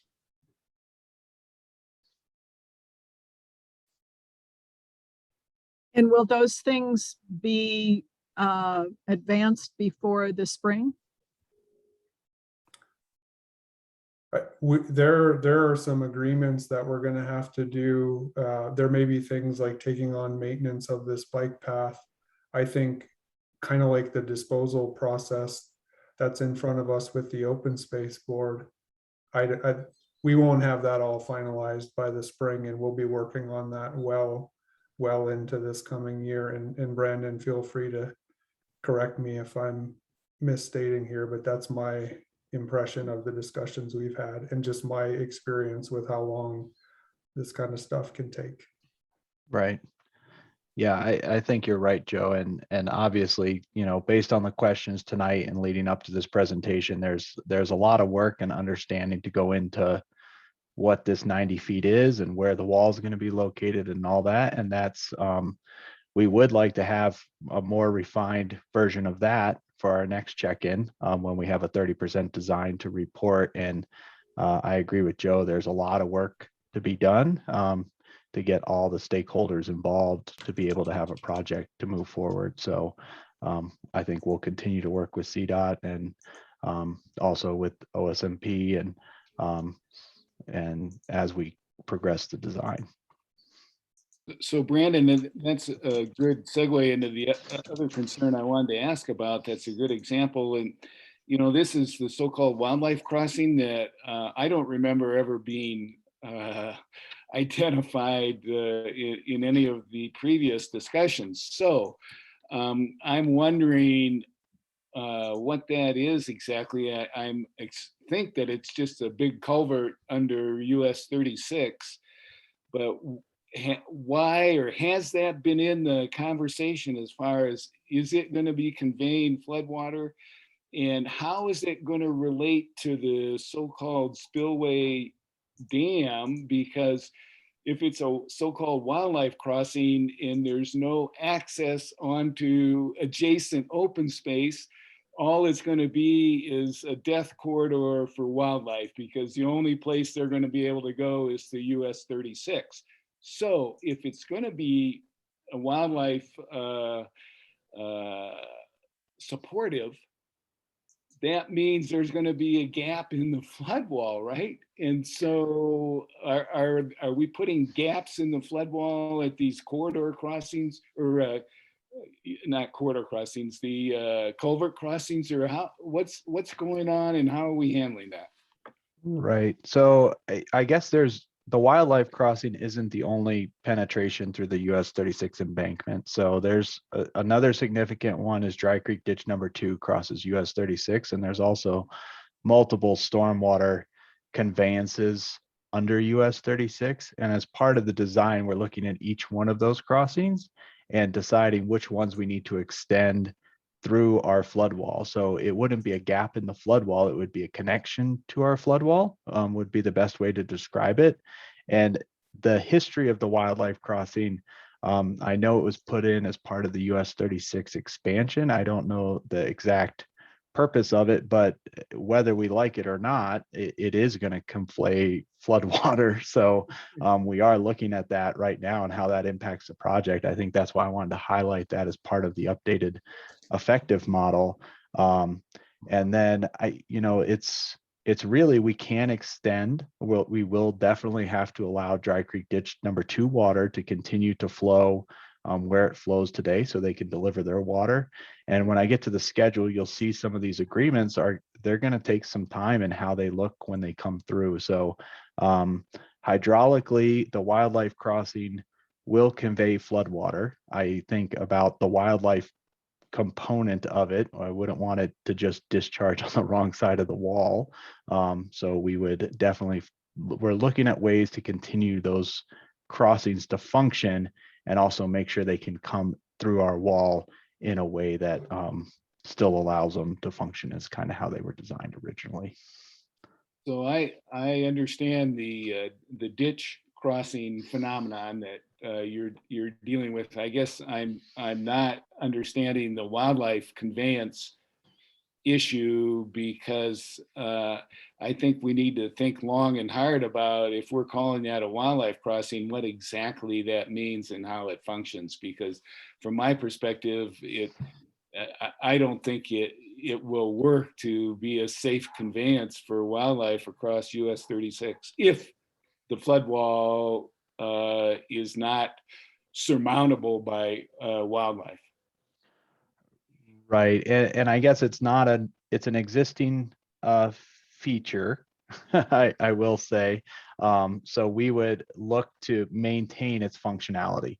So if it was put in to connect those two areas, I mean, if you can see in this figure, you can just barely see it under the purple. Right. That means we're going to have to do something with that opening, and we need it. We can't have it discharge under dirt or bury it. And we're also modeling our Flood it. facility with that functioning conveying water. So we do have an intent to extend that past our flood wall towards the adjacent open space. Thanks. Sure. Another quick comment before we leave the purple structure. I think Dave has already made this point, but I want to make sure. I think that the line that says CDOT right of way that's dots and dashes is the boundary between OSMP land and CDOT land. Is that correct? Yes. And my understanding was that would be the line where what we were calling flood wall at the time, now called spillway, would be. And the other structures would be on the north side of that wall. And since this is a two-dimensional sketch rather than a three-dimensional sketch, I can't tell what your purple lines mean, but is that spillway wall supposed to be vertical standing on that CDOT right-of-way open space and mountain parks boundary line?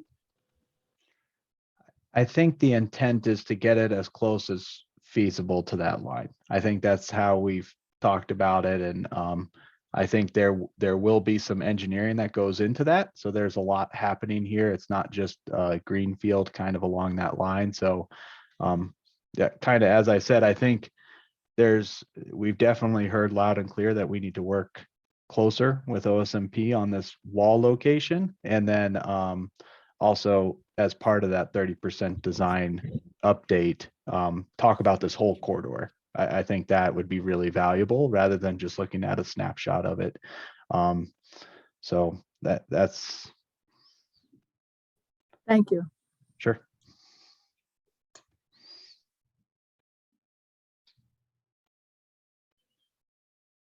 I have a question back on figure 6. Should I ask that Sure. now or? Let me check here. Figure 6 in the memo. Yes. Okay, let me see. Let me just check here if I have slides on that.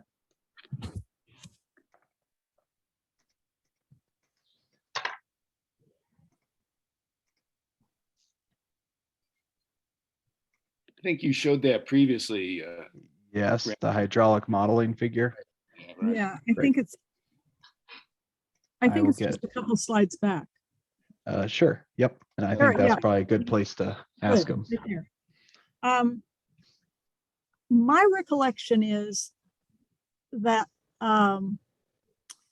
there's a number like maybe 3 or 4 feet deep where human life is at risk. What is that number, Joe? I can probably answer that one. Okay. So our high hazard Joe has zone. taught me this several times. Oh, so good. If I'll take a first pass at it, maybe, and then the Joe could correct me if I describe it differently from how he described it. So that you're referring to our high hazard zone, which is a Yes, city yes. regulatory zone, and it's actually a combination of depth times velocity. So that will give depth time velocity of where somebody could be swept off their feet and actually present a drowning risk. And then the other component of that, or flood waters greater than 4 feet deep, would classify as high hazard zone. You as have well. read my mind. Thank you for Okay. that little summary. Great. So given that, my question is, why are you only showing maximum water depths to 1 foot? Why don't, I mean, it seems to me 0.001 is relatively insignificant, but the amounts above 1 up to 4 are really important for life and safety. So I'm wondering on this figure 6, why the depths that you've included?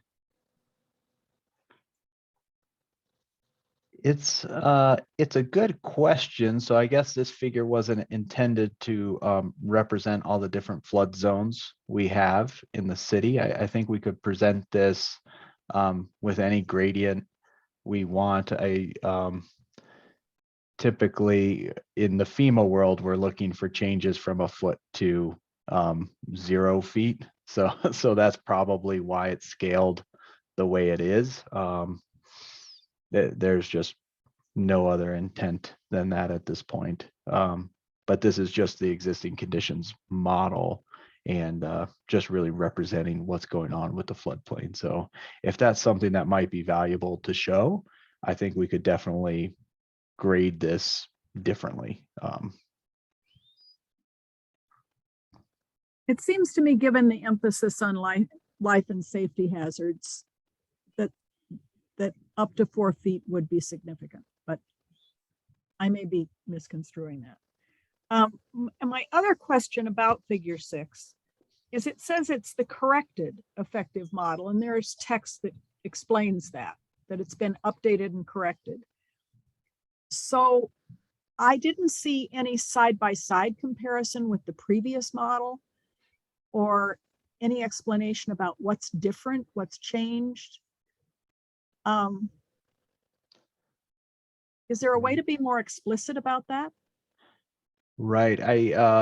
So you are correct. So in FEMA speak, the regulatory floodplain model is considered the effective model. So if you want to change that effective model, you need to go in, and the first step is to do a corrected effective. So that's essentially updating topography to best available data, updating structures to best available data. That's kind of the stage we're at right now. This is a draft report, so I didn't share all the results from it at this point, but we are looking at differences between the two. And in general, just generally speaking, is the floodplains are relatively the same, and particularly we're still seeing that significant overflow at US 36, and that was probably the most important information we got out of this. There were some other nuanced things that we talked about, the wildlife crossing, things that had an impacts on the floodplain hydraulically, but we haven't shared the corrected effective modeling report yet because it's still in draft stage, but it would be part of the 30% because it'll be our basis for our proposed facilities. And I would just add to what Brandon said that in my introductory comments, I mentioned that the baseline groundwater report was a big milestone in this work, and that hydraulic modeling that Brandon was describing just now and in one of his previous slides was also a big component of the consultant's work. And exactly how Brandon said it, picking up the topography and things like the wildlife crossings and making sure that we're capturing the current existing conditions. And we started to try and explain all that in the memo, and we were getting ourselves cross-eyed. So I'm glad someone asked the question in the meeting.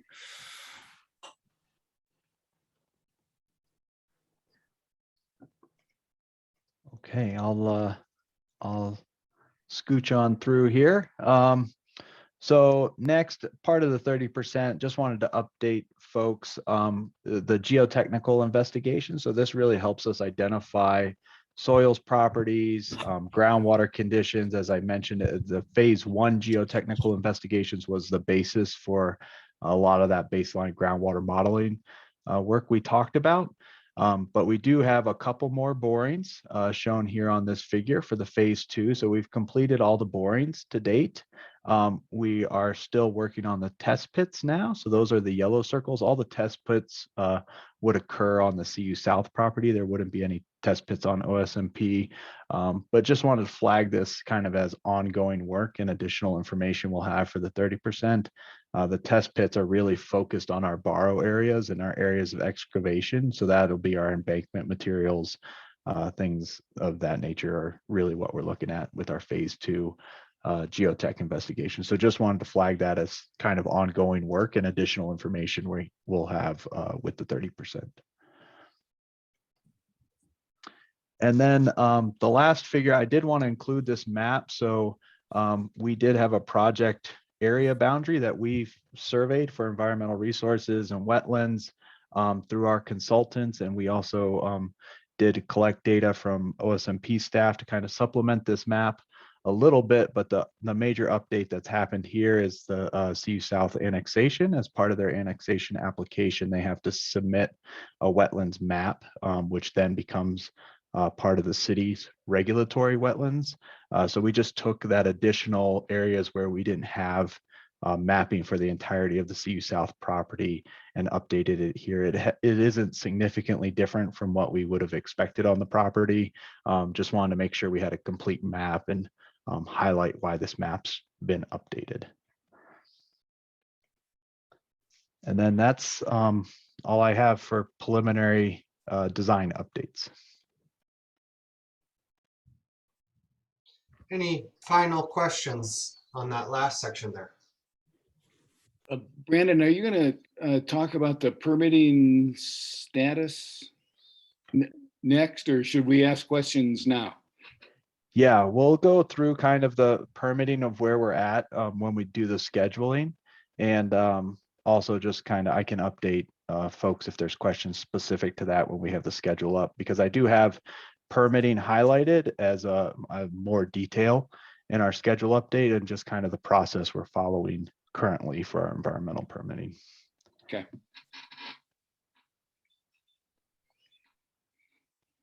Sure, I see Karen raising it. I have a question on the information on figure 9. You mentioned that this is updated. And my impression is that it includes data that was neither used nor considered prior to the annexation application. Have I got that right? I would say data that was draft prior to the annexation application. So as part of their annexation, they actually went out and had to map the wetlands on their property. So that's where some of these boundaries have shifted just a little bit based on that mapping effort. So that's the update that's occurred. Can you tell us what new data was collected or gathered or acquired, and what changes are reflected in this? It's a similar question to the previous map that we talked about. Like, this is a corrected map, but what changes are there? Yeah, I think we could flag that if there are changes from what we've shown previously in our mapping. So this is now city wetlands mapping since the annexation. So wanted to include that, but that's a good comment. And I'm especially interested in data that's in addition to, quote, best professional judgment. I mean, anybody can go out and draw lines on a map. That's their best professional judgment. But for things like threatened and endangered species, I'd like to know where the data comes from. Right. And that's anything you see on this map was, as far as that's concerned, was either mapped by the project team or was supplied to us either through Fish and Wildlife or other resources. I think specific to the annexation, I think they have to submit a wetlands map to supplement the wetlands inventory in the city. So that's what would have changed. And they don't want to know where the data came from? It came from their mapping consultant. So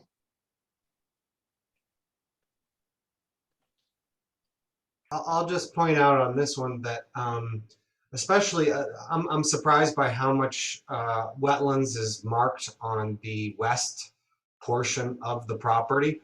And presumably there'll be mitigation requirements since some of that is in the development zone. And given that the wetland that previously existed inside the levee is no longer there, it amounts to a lot of shifting of wetlands over time on this property. And it really just underscores the need to make sure that however we treat the levee will legitimately recreate high quality wetlands. Otherwise, it's just primarily an exercise in removal of wetlands.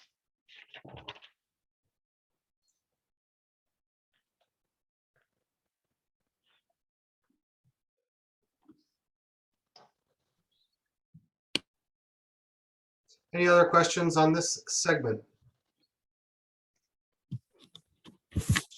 Should we move on to the scheduling phase? Great. Sure. Okay, so I've showed this slide before. This is just kind of a reminder for how many people are actually involved in this project from a permitting standpoint.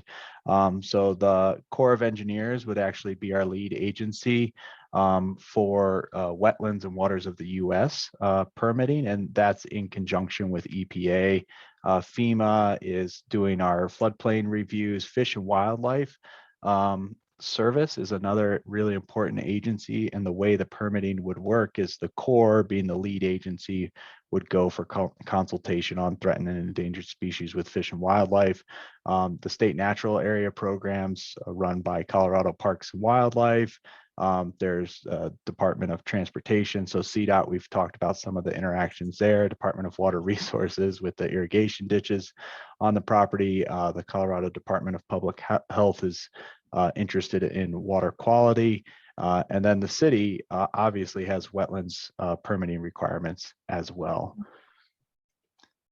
So this is a pretty busy slide. I hadn't included this in the memo. I did try and speak to this a little bit in the memo, but expanded on some more detail here. So I'll just walk through this slide quickly. So the blue bars are really the design process. So I think we're in 30% design. That'll be followed closely by 60%, then 90%, and then final design. And that really gets us to where we're going to start. Once we're done with final design, that would be where we would go to construction. And I included construction as the yellow bar at the bottom. And right now we've just assumed 2 years for construction. When we get into the permitting, so I've highlighted environmental permitting as kind of a darker green bar, but the light green bars are kind of the subtasks under there. So currently, we have a jurisdictional determination in with the Army Corps of Engineers. And what that does is that's the first step in your 404 process. So that really gives you a formal, these are the waters of the US, these are what are federally designated wetlands. And that starts off the environmental permitting process. And as part of that, we would then move into consultation with Fish and Wildlife. And that would actually happen as part of our 404 permit. So that would be run through the Corps. And then once that's completed, it would be 404 permit was what we would be going for. And then the city also has a wetland permit as well as mitigation requirements within the city code. And they don't start their wetland permit until the Corps has finished theirs. So that's kind of the environmental permitting process that I've shown here. I've added a few other key permitting steps. So the FEMA CLOMR, obviously you saw the extensive floodplain. That's going to be a pretty big process and lengthy process in of itself. Continuing to work with CDOT and the right-of-way permit. And then the state engineer will continue to work with the state engineer for dam safety, and they really give us a final design review at the end of the project as well. And then for stakeholder agreements, I've highlighted OSMP agreements in green there. And if you look all the way at the top of the slide, hopefully everybody can see this okay. I really tried to flag, some touch points and maybe some questions for tonight as well. And I'll let Joe kind of lead that discussion a little bit, but that green bar is really us continuing to work with your board work with staff as we go through the whole design process, all the way up through final design. The CU South Annexation Agreement was signed in September, so that one's kind of completed. We have some definition around that as far as the design team goes. The CDOT agreement, as we've mentioned previously, I think that's going to be an ongoing discussion with them throughout the design process, really looking at that tie-in, what's acceptable, is there an acceptable path forward, design reviews, things like that. And I also highlighted the Dry Creek Ditch number 2 agreement. So we would have to have a crossing agreement with that ditch company for that US 36 extension that I was talking about. And then finally, the construction, once we complete final design, as Joe mentioned, we're pretty close to where we had planned to be on schedule with construction starting in 2024. So we would have bidding and contractor selection happen mid 2024 and then start construction following that. So just, I'm going to try and flag some of these things. So today we're here kind of giving an update on the baseline groundwater report and kind of a design update on the 30%. So we're still, the 30% design is still in progress. We're getting closer to the end, but we would expect to have another meeting with the board at the end of 30%. And I also put another board meeting at the end of 60% at this point. And that's just a recommendation at this point. I think this is kind of our first pass at what the process is. And then I got those little red flags up there. And I was going to let Joe kind of lead the discussion on disposal and the process questions around that. So I just kind of highlighted a window where utilities thinks it might make sense at this point, and I'll let Joe talk about it a little bit more. Yeah, sure. And I can talk about the disposal, but Brandon, based on your and my discussions in the last few weeks and getting ready for this meeting, the OSBT information meeting number 2 and the OSBT information meeting number 3, if you kind of look at those 2 boundaries on the schedule and follow that down to the lighter green permitting steps, what we're discussing is that's really the point where we will have the footprint of this project sufficiently developed and submitting it to the Corps of Engineers, the lead agency that Brandon had talked about. And so it's between that second meeting and third meeting that the board will really have an opportunity to weigh in on this and see how the project takes shape and more of the details of the impacts, the ground impacts and the groundwater impacts that we'll have. And then the red shaded area, if we kind of followed the pattern of a normal project, and I did a project previously, the Carter Lake Pipeline, that I was the lead in utilities a few years ago, and we did a disposal. That's kind of the same point in the project that we would normally come for a disposal for discussions with the open space board. I think there's some flexibility there. At that point of the project, you'd have a lot of the detail and know more specifically what the impacts would be.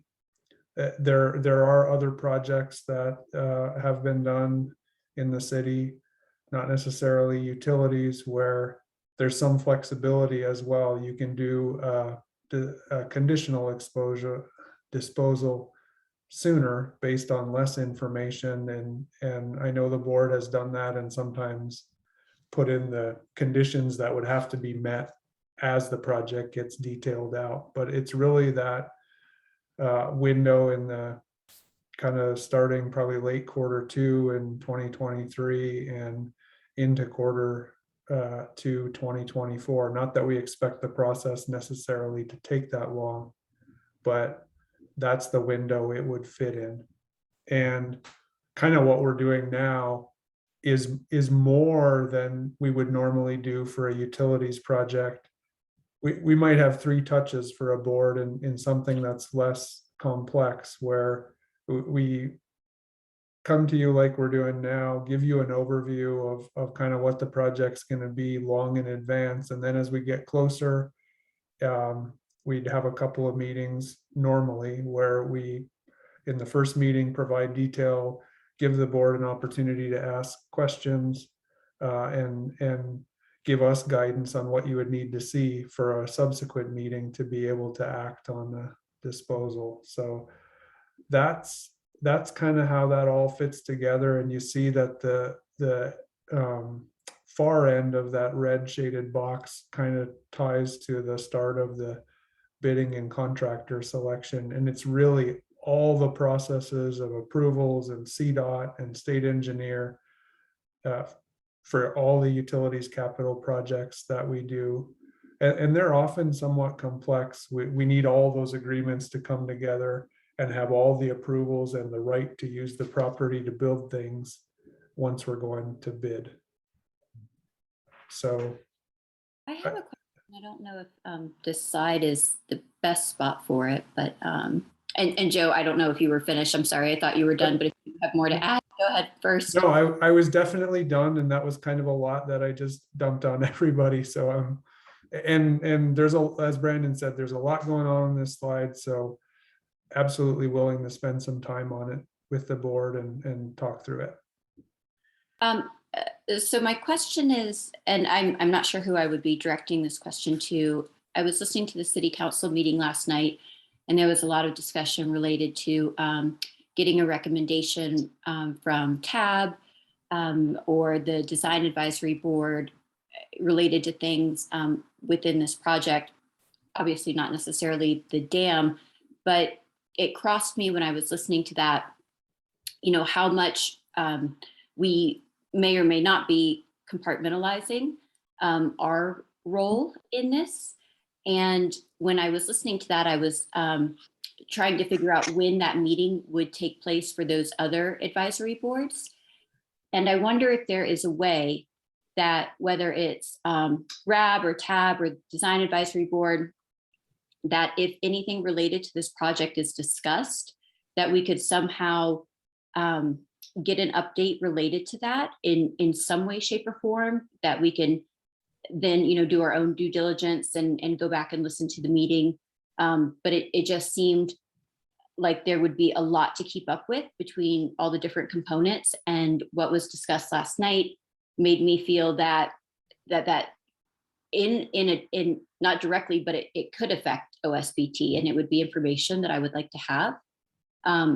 So Joe, I'm sure that you probably follow all of this and do a million meetings related to all of it, but I don't know if that was already discussed prior to me coming in late, or if that could be done. We haven't discussed that previously in this meeting. And so certainly in addition to the touch points that we're showing here, I'm sure it's common for Dan. I do the same thing with RAB to do matters updates and let everyone know what's going on as the project proceeds, and kind of what the big activities are from month to month. So I would envision that being one mechanism to keep you updated on things that are happening. I don't know if Dan has other thoughts, but that's been the primary way that I have done it. And I know we have a new council seated, and they're thinking about how they're going to engage on projects, and haven't had a touch with them on this one yet, but how they're going to engage on projects and how they're going to invite the boards into the work, combined with, you know, what's in the city charter for each board's purview. So I think there's going to be some sorting out to be done as the new council gets their feet under them, and how that impacts projects like this. But we'll certainly keep the boards updated as we go. Yeah, I'm certainly not asking for anyone to kind of write us anything as to what was discussed, but if you guys are, you know, aware and have a pulse of when different advisory boards are discussing this, and we could just be notified so that, we could look for ourselves. I think that would be important and easy to be able to give to all of the board members rather than each one trying to figure out when Sure. advisory boards are discussing this. I appreciate your question, Caroline, and I think that's really important. The question that I wanted to ask, which is related, is will there be a technical review? And I ask that because we have an OSMP perspective, but I don't know whether RAB has done a technical review or whether you're planning on putting together. We've talked previously in the last several years about having a technical panel of hydrologists and engineers and experts reviewing things. I just think, as I've said before, that the groundwater modeling is so basic to this whole thing that it should have a look by a competent group of technical experts, which I don't consider OSBT filling that bill. And whether you're planning on that, whether it could happen, when it could happen, it seems to me it's essential that it happen before our next OSBT meeting #2 that you're showing on this graphic. Because I want to hear what hydrologists and engineers have to say about the model and its validity for designing a successful groundwater conveyance system. Sure. And Brandon, I don't want to jump in front of you on this answer, but the team that has been organized with the groundwater work specifically, I would say for me or Brandon, this is not necessarily our area of detailed expertise. Brandon's much more familiar, but we have hired consultants who specialize in this work to do all of this for us. We're overseeing it. In addition to that, and Brandon may be able to fill in the details a little bit better than I can, we also have an independent reviewer that I believe she has a PhD from the University of, and is a professor at the University of Kansas, and is a very respected expert in this area. And so we're using that person as an independent review. And so there's not a plan to have a group of community experts or anything like that you're suggesting, Karen. That would be really unusual for us to do that on any of our utilities projects, but we've tried to build that into the team that is advancing the work so that we have the expertise and can answer those questions when they come up. And then in terms of the Water Resources Advisory Board, their purview and their normal touch points on projects are every year as part of the capital improvement program budget. That's a big role for RAB, and they go through and look at how we prioritize projects and how we map them out. And then they also do the things that they do formal recommendations to City Council on are things like the annual CIP budget, or if there's a project that has a CEAP or a community environmental assessment, they will weigh in on that, as well as master plans. Those are the primary things that they review and we bring to them.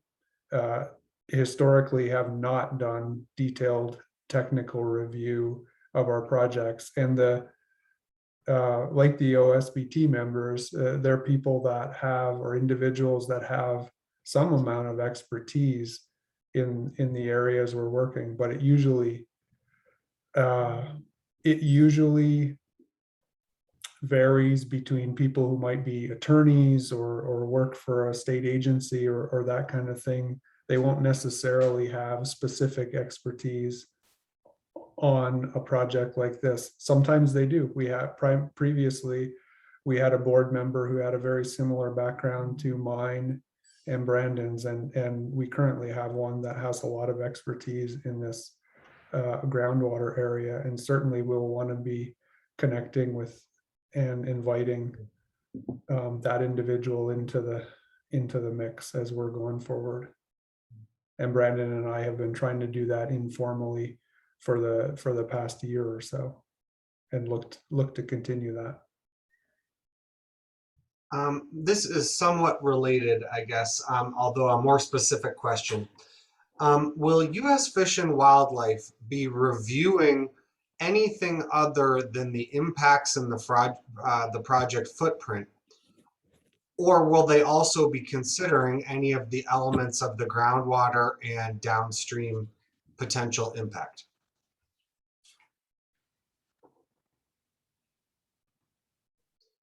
I can answer that one. So I guess how that should all come out of the jurisdictional determination. So we give a summary of what the project is.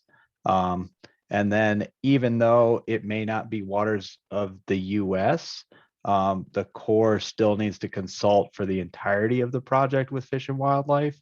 So I don't know.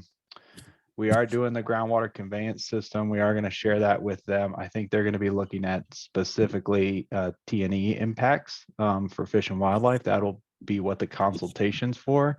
And if they do feel there are indirect impacts, I'm sure we'll have to address those as a project team. So we just don't know exactly what they're going to consider just yet. We've just submitted that paperwork. Oh, okay, yeah, I think for this board, that's a very, on this whole slide, that's perhaps the most important piece of the permitting. And it's natural to wonder, how are they going to be able to do a fulsome review if they're still in the preliminary 30% design phase? And I'll just say, I think frankly, this board perceives that the underground water flow and the downstream impacts are highly relevant because it's our asset that is downstream. We don't necessarily expect U.S. Fish and Wildlife to have the same level of consideration for such a downstream asset. And so how that timing works and making sure that we understand the scope of their review, I think is really important. Sure. And I think at either one of the 2 or 3 check-ins, we should have a good answer for how the permitting is progressing and also how Fish and Wildlife are plugging in. Great. Brandon, I have a question specifically on the permitting process. What are you envisioning? Are you envisioning contracting some of the procedural elements that will constitute the permit applications? Or I guess my concern is that we make sure that the open space staff is participating in the permit applications, any development of requests for proposals from contractors, in that sort of thing. And I guess the question is that happening? Or if not, when do you envision that happening? Yeah, so we're working with OSMP staff. I think they are on our project team for sure. We have consultants on board for our permit application. So we do have a specific environmental consultant, actually 2 of them, for continuity. And so they are preparing our documents for us as it relates to the project at this point. I think there's also a very an important spot to plug in is what's going to go on with the OSO. So the OSO obviously is going to be our mitigation efforts, and that's going to be a big question for the permitting. And I think that's where we anticipate working even more closely with OSMP than we already are. So I'm not sure that answered the question, or well, specifically, our open space staff reviewing, the draft applications, or are they helping develop those? RFPs that are going out? Are they participating in preparing those so that, you know, we make sure that we're getting the environmental information that we need in order to evaluate, you know, kind of the progress of the project? And Brandon, I might just chime in on this Yep. one. We're really kind of still in the process of shifting gears on the work we're doing on this project. And certainly have been partnering with the open space staff in all the process to date, which has really been conceptualizing, looking at alternatives, supporting the annexation discussions. We're having those conversations right now about how to plug in as we make the transition, and including John or others in our design meetings and reviewing the information just like you're describing. I think there's a question there for Dan about the amount of time his staff is allocating, but I can say from my perspective, we absolutely welcome that partnership. We welcome the OSMP team members participating in this and reviewing and helping us develop those documents, just like you're saying. So that would be my intention. Yeah, I'll just jump in for a second. I'll let John or Don chime in as well. But as we've transitioned out of sort of the summer and early fall lift, and now working more towards the design element, we've set up a weekly cadence in which some of them had to have been postponed, but certainly a bi-weekly cadence in which our staffs are getting together and communicating on what next steps are. For instance, Don and John doing a thorough review of the baseline water model that you just saw, going back and forth on questions. All the questions you all raised were stuff that our staff has been identifying over the last few weeks and asking the same questions of utility staff. So I've been comparing notes about the questions you've raised versus what Don, John, and I have raised. So we have set on our calendars that sort of cadence. I think your more specific questions of what is that sort of staff communications look like going forward is a great question, and one that you know, I think we need to put a little bit more meat on the bones of what that more in-depth participation looks like. But certainly since September, we translated out of sort of post-annexation, we've been meeting. We've had on our schedule weekly meetings, but certainly we've been meeting on a bi-weekly basis, and mostly concentrating so far on the same things we're now going through with you. And so part of our take back that John and I and Don will do is, okay, what were our questions to utility staff? Let's compare to them what the board was asking, what kind of questions were new that we weren't asking. And so we sort of have almost like a triangular thing going on here, which I think is going to be really healthy. You know, we have our own staff, what our interests, going and asking utility staff the questions, and then checking in with the board and seeing, you know, where are those gaps of questions that even our staff isn't asking. So great questions, Dave, in terms of what is our future role and working beside utility staff on these things. And that'll be certainly something that we'll bring back and get a good determination on. And I'd just invite John if he wanted to say anything, because he's more the quote unquote the project manager for us on the OSMP side. Yeah, nothing really much to add to that, Dan. We're prepared to support the utility staff with the permitting, as well as reviewing the 30% design and providing comments on that across the range of the subject matter experts that we have on our team. Yeah, and I just want to just make a particular note. You know, obviously you haven't heard a lot from OSMP staff at this meeting. And one of the reasons for it is we wanted this to be your opportunity, because I was particularly interested to see what your questions were and how they compared to our questions to utility staff over the last 4 weeks. So we certainly didn't want to dominate and really taking a back seat at this particular meeting. But I just want you all to know that I've been writing down every question you've asked, And we'll be comparing that to the questions that we've asked as a staff. And so tonight's been very helpful for OSMP as well. So I just wanted to just add that. Great. Well, thanks. And I just, yeah, want to make sure that I think everyone understands that how critical this is for both entities or agencies, and that we really do need to work together, and especially on the impact component of the project. So thanks, and we're looking forward to future reports on how things are going. And Brandon, thanks very much. That was an excellent presentation, and we do appreciate it. We'll look forward to the next one. Can I step in? I really like this this graph. One thing that's hard for me is I'm colorblind, so whenever anybody makes references to colors, it's harder for me to follow along. But I do my best to kind of line things up.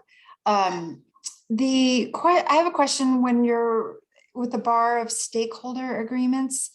And then there's this long bar, I think you called it a green bar, I'm not sure, for that spans all the way up until lower, 2 bars lower. Yeah. Yes, I'll turn on the pointer here and try and help out. Apologies about that. Yeah, I'm sure it's beautiful, but it's like, yeah. So the that one. So is where in that time frame is the draft or of the interdepartmental MOU happening?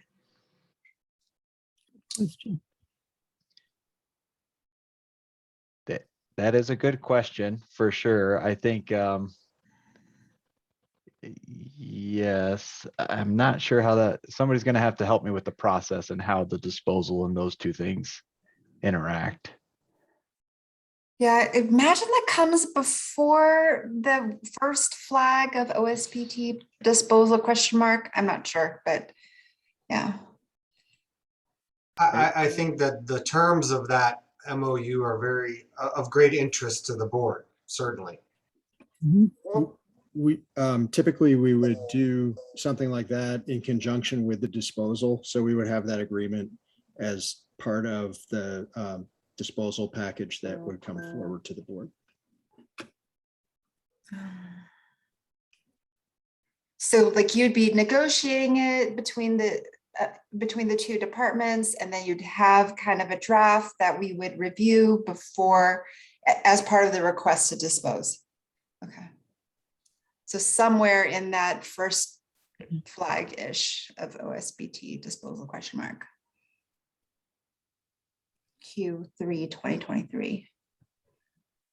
Okay. Yeah, and I think the intent of putting question marks on all those flags is that we sort of view the timeline for when to start entering into some more formal discussions with the board around disposal, around the MOU, is really a three-way conversation.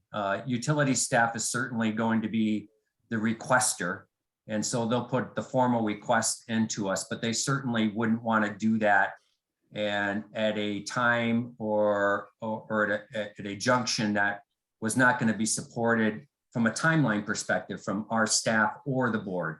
So I think utility staff in the spirit is going to be looking at OSMP staff as well as the board to get an indication from when in the bookends here would be the best to come forward with it. So I think utility staff wanted to put question marks here because they didn't want to set the flag in the ground and say, this is when we're doing it, because I think they view it as a partnership and trying to determine when the best time would be. Gotcha. Yeah, and I'm just trying to line those up with the percentage of design. Like you're kind of like 60% in. That's a good time to start talking about those details. I think that's a good question, Michelle. And Brandon, I think it's worth maybe putting that in the timeline, at least, on a temporary basis, sometime between the OSBT information meeting 3 and the OSBT, the first OSBT disposal flag, so that there's some acknowledgement or recognition that that has to happen sometime in that general timeframe. Great. Yeah, thanks. That's really good question. Good feedback. Yeah, Brandon, what we might want to do here is you might want to, for the stakeholder agreements, you might want to create a separate sort of tab box just for OSMP, OSBT, and to break out that green line a little bit in further detail. Obviously, you can use this as, you know, more for your public use in general, but we might want to really break out our particular stakeholder one timeline out and just have one for ourselves for OSMP, OSBT. Mm-hmm. Well, one other thing that I note, you know, given that the Open Space Board of Trustees is primarily a citizen body that was created to address potential conflicts of interest that can arise in intergovernmental affairs, I think, and this relates to my question about U.S. Fish and Wildlife and what their purview is downstream of this actual structure. I see the big opportunity here is to help alleviate concern about any conflict by having our, when I say our, OSMP's ecological staff conducting a review of what level of water inhibition is or is not acceptable on the downstream parcel prior to the finishing of the design of this wall. Because that number should not be influenced by what is or is not possible based on engineering. Does that make sense? And for the community to really see that this is an unconflicted analysis, and that we as OSMP, well, yes, I understand the part about we want to support the permit process. We only want to support it within the extent that we see it as unconflicted. And that's a really critical moment in this to prove to the community that it is an unconflicted analysis. So if there were one recommendation of something to add along the way in this Gantt chart, it is when is OSMP's arm's length discussion of this level of water inhibition in our assets at Van Vliet is or is not acceptable being presented to this board, and how they thought about it, where that number was. And that occurring prior to the final design of the, I forget if we call them stanchions, Brandon, or whatever it is, the underground transport system. Does what I said there make sense? And if I could get clear, and Hal, are you referring to groundwater when you say water? Yes. Yes. So if I might ask this of utility staff, it's a good question. So you refer to the project design goals, is that the design is to basically mimic or reproduce existing groundwater conditions. So if our staff would come up with saying, would basically say, you need to continue to mimic. So Hal, if that's the, so I mean, you're saying the department's position is no inhibition and no loss of water transport is the only acceptable outcome? well, no, I was just referring to some of the opening comments Brandon made about what the goal of the project is in relationship to groundwater, and that is to reproduce current conditions. And if that's not the case, then I see some relevance in what you're seeing, Hal. It's like, boy, if they've got some bookends that they can work within as far as doing something different than what is existing now, then yes, OSMP, you know, chiming in and saying, yeah, but these bookends need to be constrained. But what I've been hearing is that the project's goal is to essentially reproduce current conditions. Is that, Brandon, am I hearing that right? Right. Yep.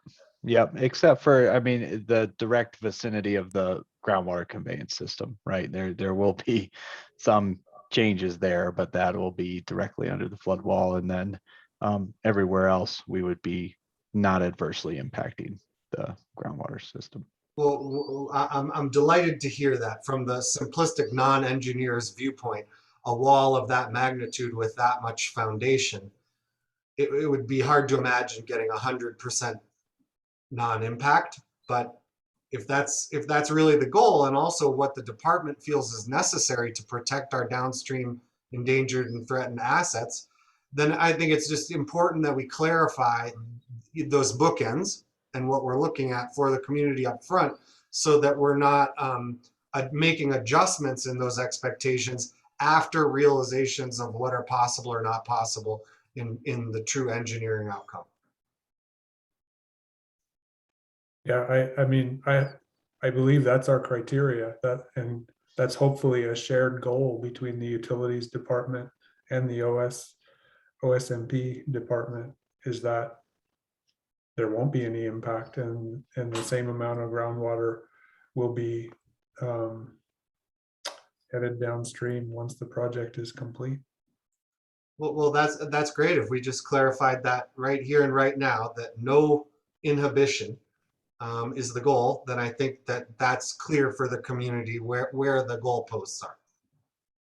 And with a range from wet years to dry years, right?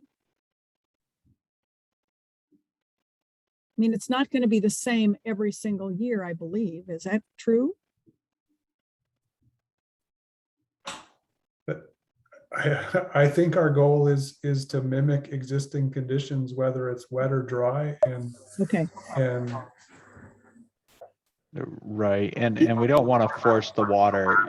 We want to create a system that's passive enough so it doesn't, kind of to Hal's point, impede the groundwater flow. So that's in a range of conditions. So, and then that's all the way from dry years, which will really dictate how deep our trench goes to make sure that groundwater can get in there and move through the wall, all the way up to our flood conditions where it has to be a safe structure, and how the groundwater impacts us during a flood. So I think we have a wide range of groundwater conditions we'll be looking at for the design of that system. Yeah, and And Don is about to speak. I think that's important to understand. Using the word mimic bothers me. I think we ought to say that we're maintaining, existing groundwater conditions or something like that, because mimic sounds really artificial, and it may or may not work. And we want to commit to maintaining what's currently in place in that range. And I was going to tell Hal, water inhibition, we might want to use a different word. We could use drought, as far as that's concerned. But we don't want, we basically don't want a reduction in groundwater or something like that. Inhibition sounds more behavioral in the human context. So Yeah, poor word choice, but I think we've got the point across. yeah. Don, I want to hear from you. Sure. Yeah, go ahead, Don. Just a quick follow-up on that. Yeah, I agree. We ought to be maintaining existing groundwater conditions. I'd take it one step further and say we want to maintain the existing hydrology, because it's the groundwater and the distribution of irrigation water that supports those resources there. And we'll have, if we continue to monitor those groundwater wells, we'll have 4 to 5 years of groundwater data that hopefully will give us a good indication of variability from year to year. We've had obviously some really dry years. We've had some changes in irrigation practices on those Van Vliet properties, and so boy, having 4 to 5 years worth of monitoring data is key to, I think, demonstrating kind of before and after the project what the hydrology of the site is post-project. And Don, none of the existing water rights are in that system on this property now, and that water will potentially be additive, correct? There will be, well, there are Dry Creek #2 ditch water rights that are applied to Van Vliet North and Van Vliet South. We'll get additional rights from the CU property that we can use in the same service area. And hopefully that means that we'll have more flexibility. One of the things that we've noticed is diversions, or I should say water availability out of Dry Creek #2 has changed over the years. We're getting water later and less water, and that's very drought related. And we hope that trend doesn't continue, but certainly having the additional shares of Dry Creek #2 water will help to alleviate some of that. Although we don't anticipate that those additional shares of Dry Creek water will come any sooner than what we're getting now. We will hopefully have more water, overall more water available for those two properties. Great. Any other questions for Don, Brandon, Joe, Karen? I have one more question about the timeline. As we all know, there's been a 5 or 6 month delay in this meeting. And as I look at the specific dates marked on this calendar for the next few years, do we need to know anything more about why this most recent delay has occurred and whether those kinds of conditions might change this timeline in terms of 5 or 6 months difference in delay in the next few years?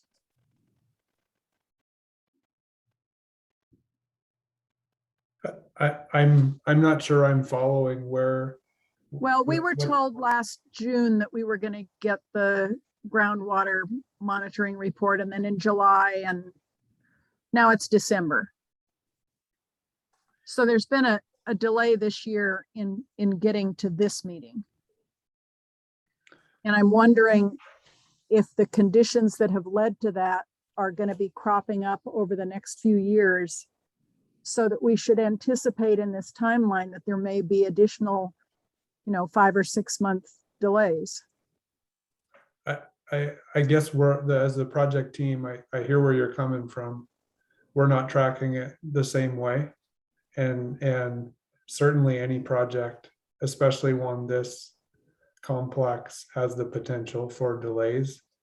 But I think in utilities, we feel some real pressure to keep this on track and to apply the resources to it that will do so, and to mitigate any delays that come up. So I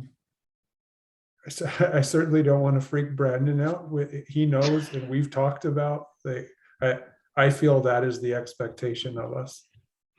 So certainly there could be delays, but we're going to try to, or there could be additional obstacles that we face, but we're going to try to mitigate those and keep this on schedule. Okay.